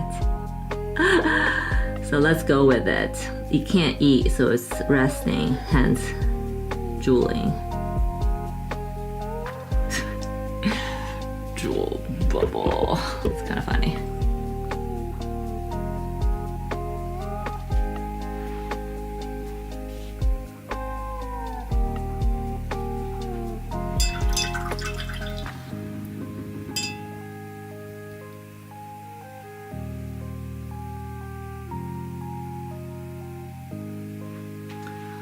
Do you want to darken the center of the mouth so the mouth seems slightly ajar?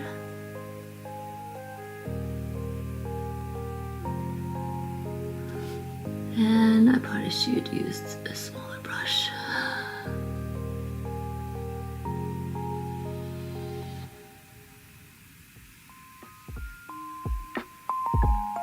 And I am almost to 4 hours. Trevor, I think today might be my longest stream ever. So yay for number 51, and no wonder I feel so crazy right now.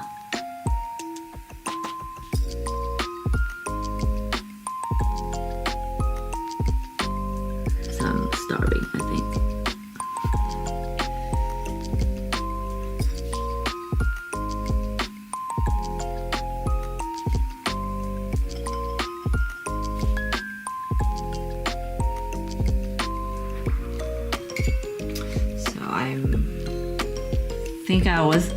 I'm tempted to do another one, but I think I'm not going to.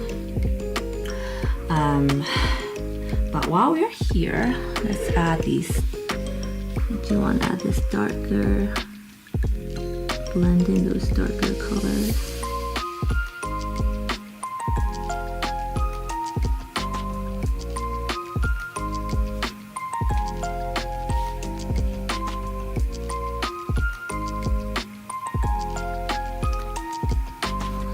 This is my live stream number 51, everyone.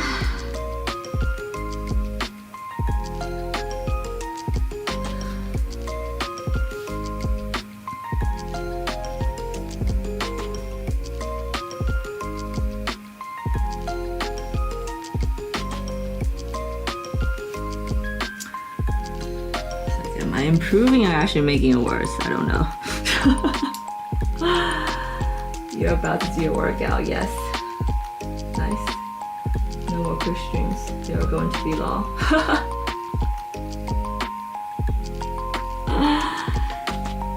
Among Us, that's fun.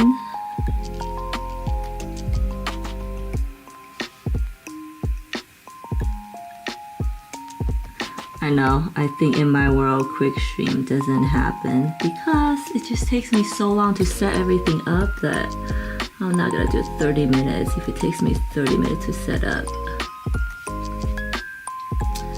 And that's just how it goes.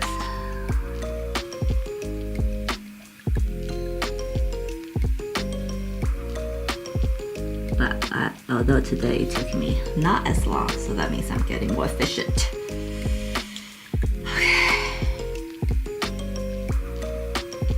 Last bit.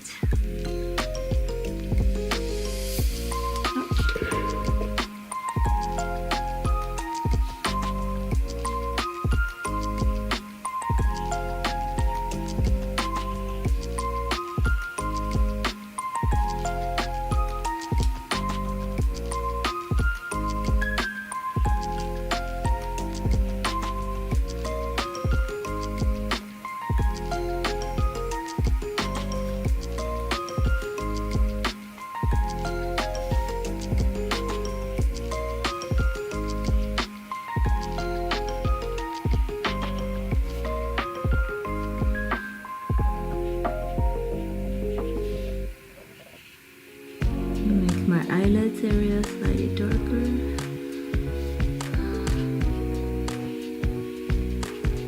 I thought I'd make this part darker earlier, but it doesn't seem like that at all.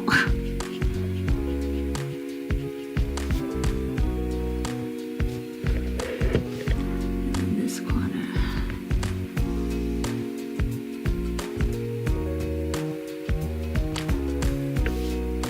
And then the last thing I want to say is that with gouache, you want to keep your brush not watery at all because it ruins your painting experience. And if you find your brush like slightly too wet, just go to the end, use a paper towel or something, squeeze the moisture from the bottom. It's something I've tried and really helps. And that's what the experts are saying.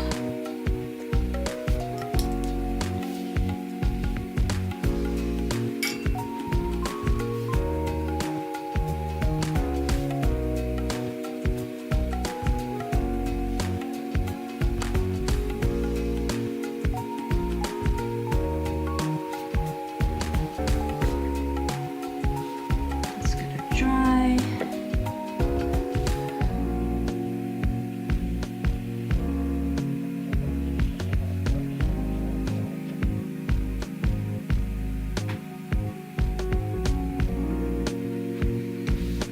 Yeah, that's awesome. Like I think we want to. Don't put a time limit on what you're gonna do, but you should say at least I'm gonna do this amount, and then go from there. Usually you go longer because you get into it, you know.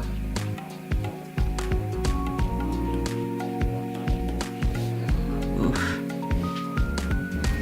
I probably need to stop because this is not making sense anymore. Okay.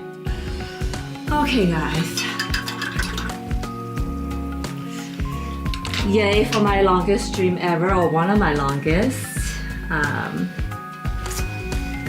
Really happy with how this painting is heading towards, the direction that it's heading to. Excuse me.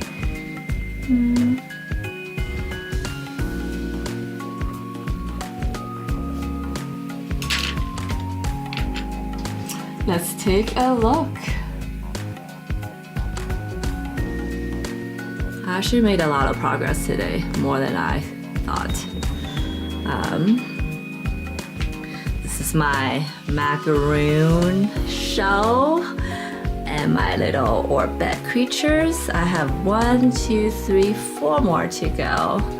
But this piece, I think this might be my favorite. I probably had to go back, do a little bit more on the watercolor part and then focus on these. So I don't know if I'm gonna still be working on this piece next week, and if not, then I'll definitely come back with a brand new piece and then share the final results of this one. But yeah, it went faster than I thought, so that's good, I guess. This piece is called Irrational Temptation. I thought it's funny because my orbit creature, my eyeball creatures, don't really have a mouth and they're so tempted. They want to eat it, but they can't. And so, hence, irrational temptation. I'm sure we all have things in our lives where we know it's not good for us, that we shouldn't do, but we can't help but just going down that dark path. So I guess this is homage to that meaning, but also I love macaroon. I think they're so pretty, and I really just want to take a break from painting flowers and paint something else. So multiple reasons. Here we are.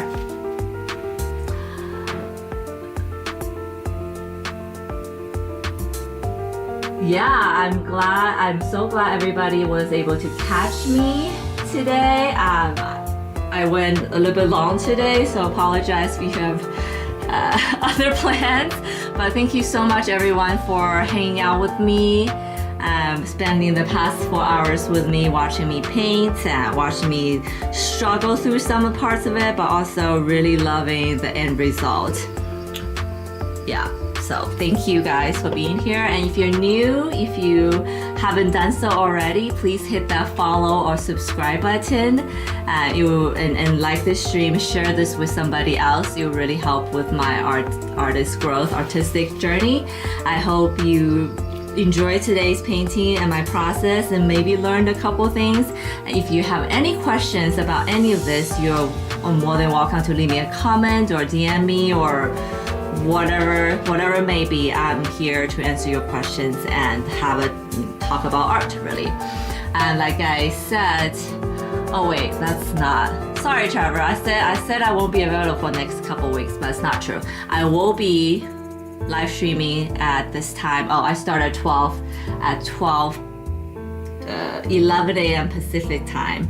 So I will be back next week, same time, but then it's the 2 weeks after that I won't be around. So ignore all that. Come back to see me live paint, possibly finish this painting, but I think most likely I will be starting a new painting because I think I'm almost done with this.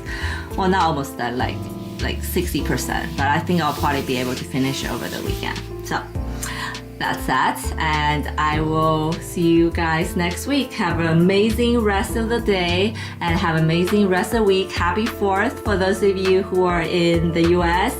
If you're doing fireworks, be careful. Don't set any fires. Don't hurt yourself, okay? And then enjoy all the barbecues and fun festivities. Guys, thank you so much. Bye.